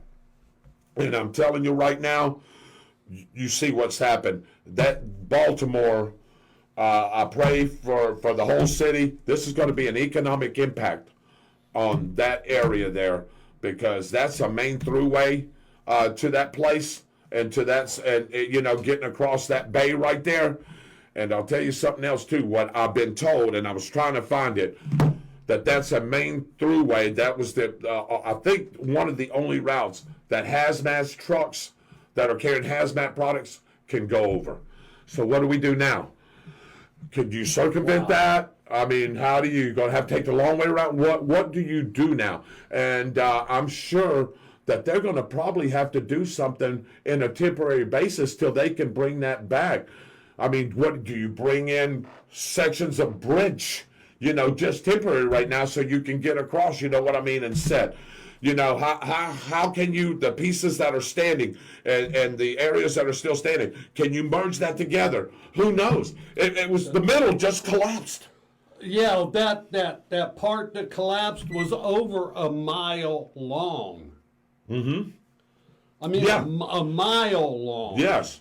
The bridge is just a little over 1.5 miles long, so you can tell how much of that bridge went in. 3/4 of it. This is ugly, man. And I tell you, Byron, I just seen Byron's comment. Byron, you're exactly right. Sounds suspicious, don't it? Yes. If I would have known what I've been hearing now, and of course there's going to be investigations and things going on into this. The NTSB hasn't stopped yet. I can assure you that. There's big time investigation. This is going for a while. But before I read that, I thought it was a terrorist attack. There's some pictures right there. Look at that. That is ugly. That is very really, ugly. Really fortunate that there wasn't a lot more people lost. Well, and there's never a right time, Mike, Dave, Byron, all my viewers watching. There's never a right time for this kind of thing to happen. But if there was a right time, it was this. It happened at 1:55 in the morning, hardly any traffic. You know what I'm saying? Thank God. What if this was, oh my God. That is, oh, Jesus. What? I pray for those families and everybody that's involved with this. Can you imagine getting up, kissing your family goodbye, having your family with you, you're heading somewhere, thinking everything's going to be okay, and you're driving your car and all of a sudden a sinking feeling. Your car just hits that damn water. What do? There's nothing you can do. There's not a thing you can do. You go down with the ship, man, and then, what's is stuff on top of you, the part of this bridge on top of you. Can you get out? 50,000 things are going in your mind. Right now, unless somebody can update me with the number, I think there's 6 missing or presumed dead. Like Gordon said, that water's 48 degrees? Yeah. Holy Hypothermia. crap. You got, Hypothermia. what, 10 minutes, maybe a half an hour? Maybe. And then these divers that are still working on the rescue part of this are down there. They can only go down there a certain amount of time. I don't care what kind of thermal suit you got. Hey, man, you can only take so much of that. You know what I'm saying? So these guys are working, around the clock to figure this thing out. And I just hope they recover everybody. But if there's 6 people missing and you ain't found them by now, they're probably dead. Well, I'm just like amazed that there's only 6. Yeah. That's what I say. Okay, we was right about the timing. Yes. Yeah. Can you imagine? That would have been it's still a catastrophe. That would have been a major catastrophe if that was at 7 or 7:30 in the morning, rush hour traffic, kids getting to school, buses on there. Can you imagine the catastrophic impact that would have had? Again, there's no great time for any of this.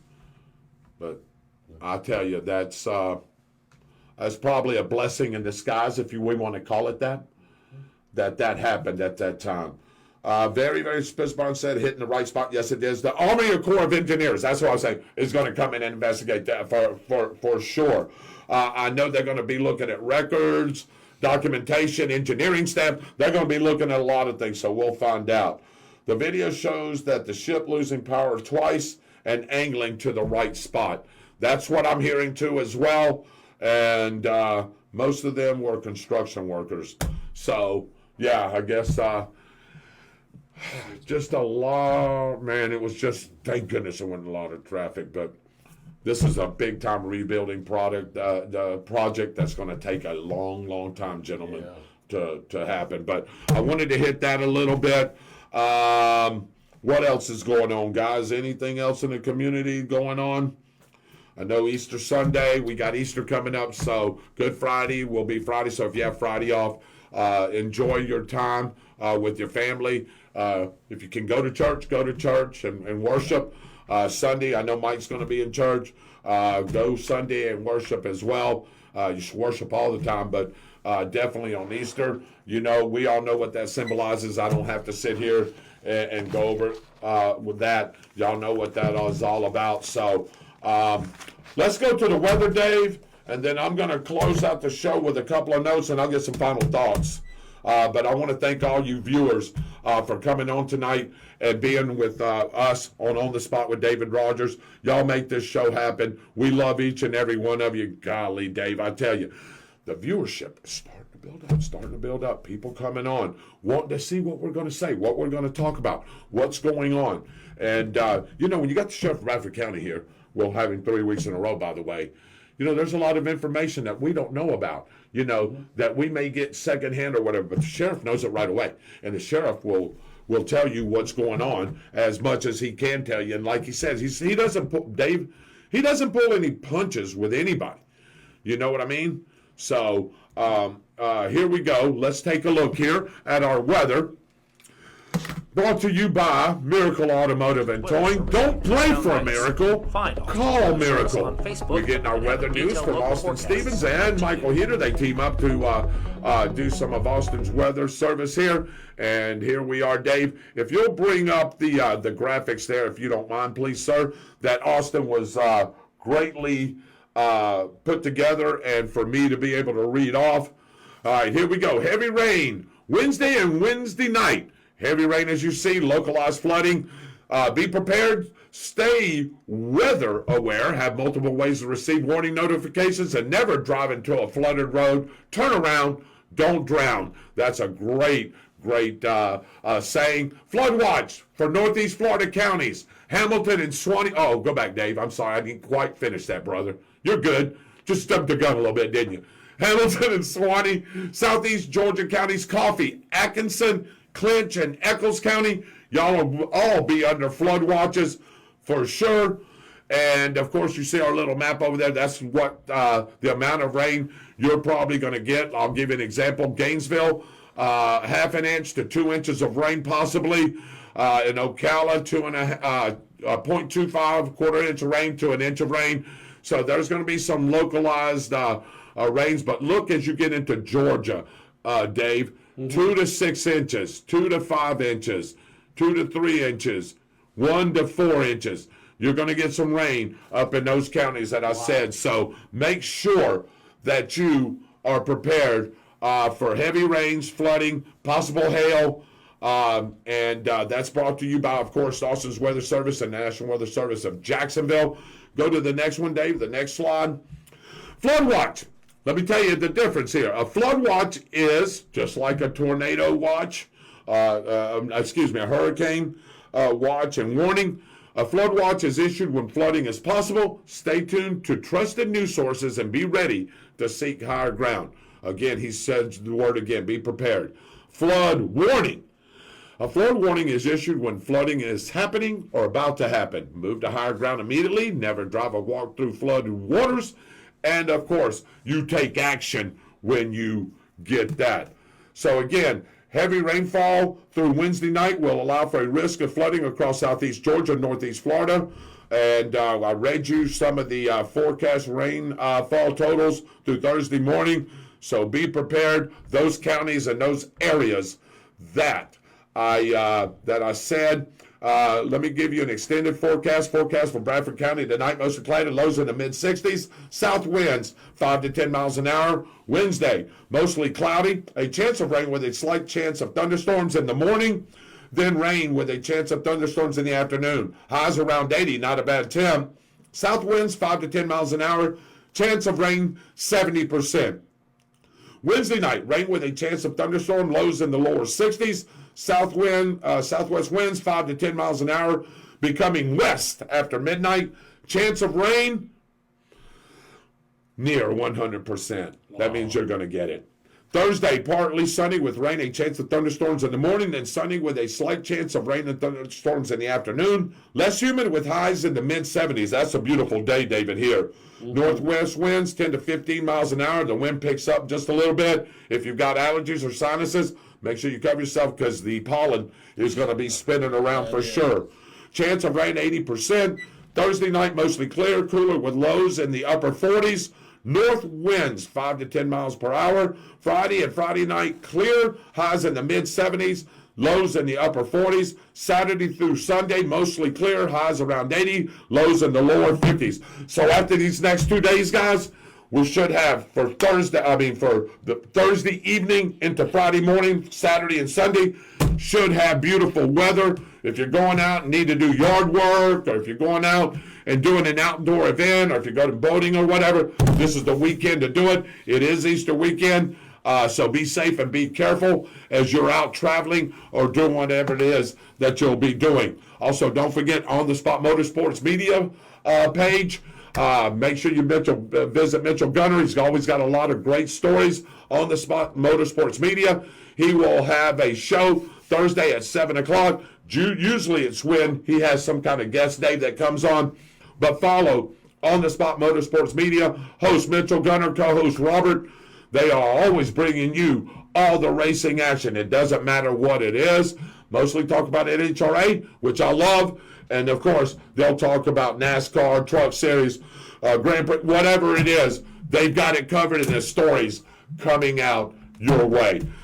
So, Dave, what a great show. Great show. 2 shows in a row. I want to thank each and every one of you for joining in. Let's see, Byron said, final thought. America is the greatest nation in the world because it was founded on the individual. Amen, brother. That's exactly right.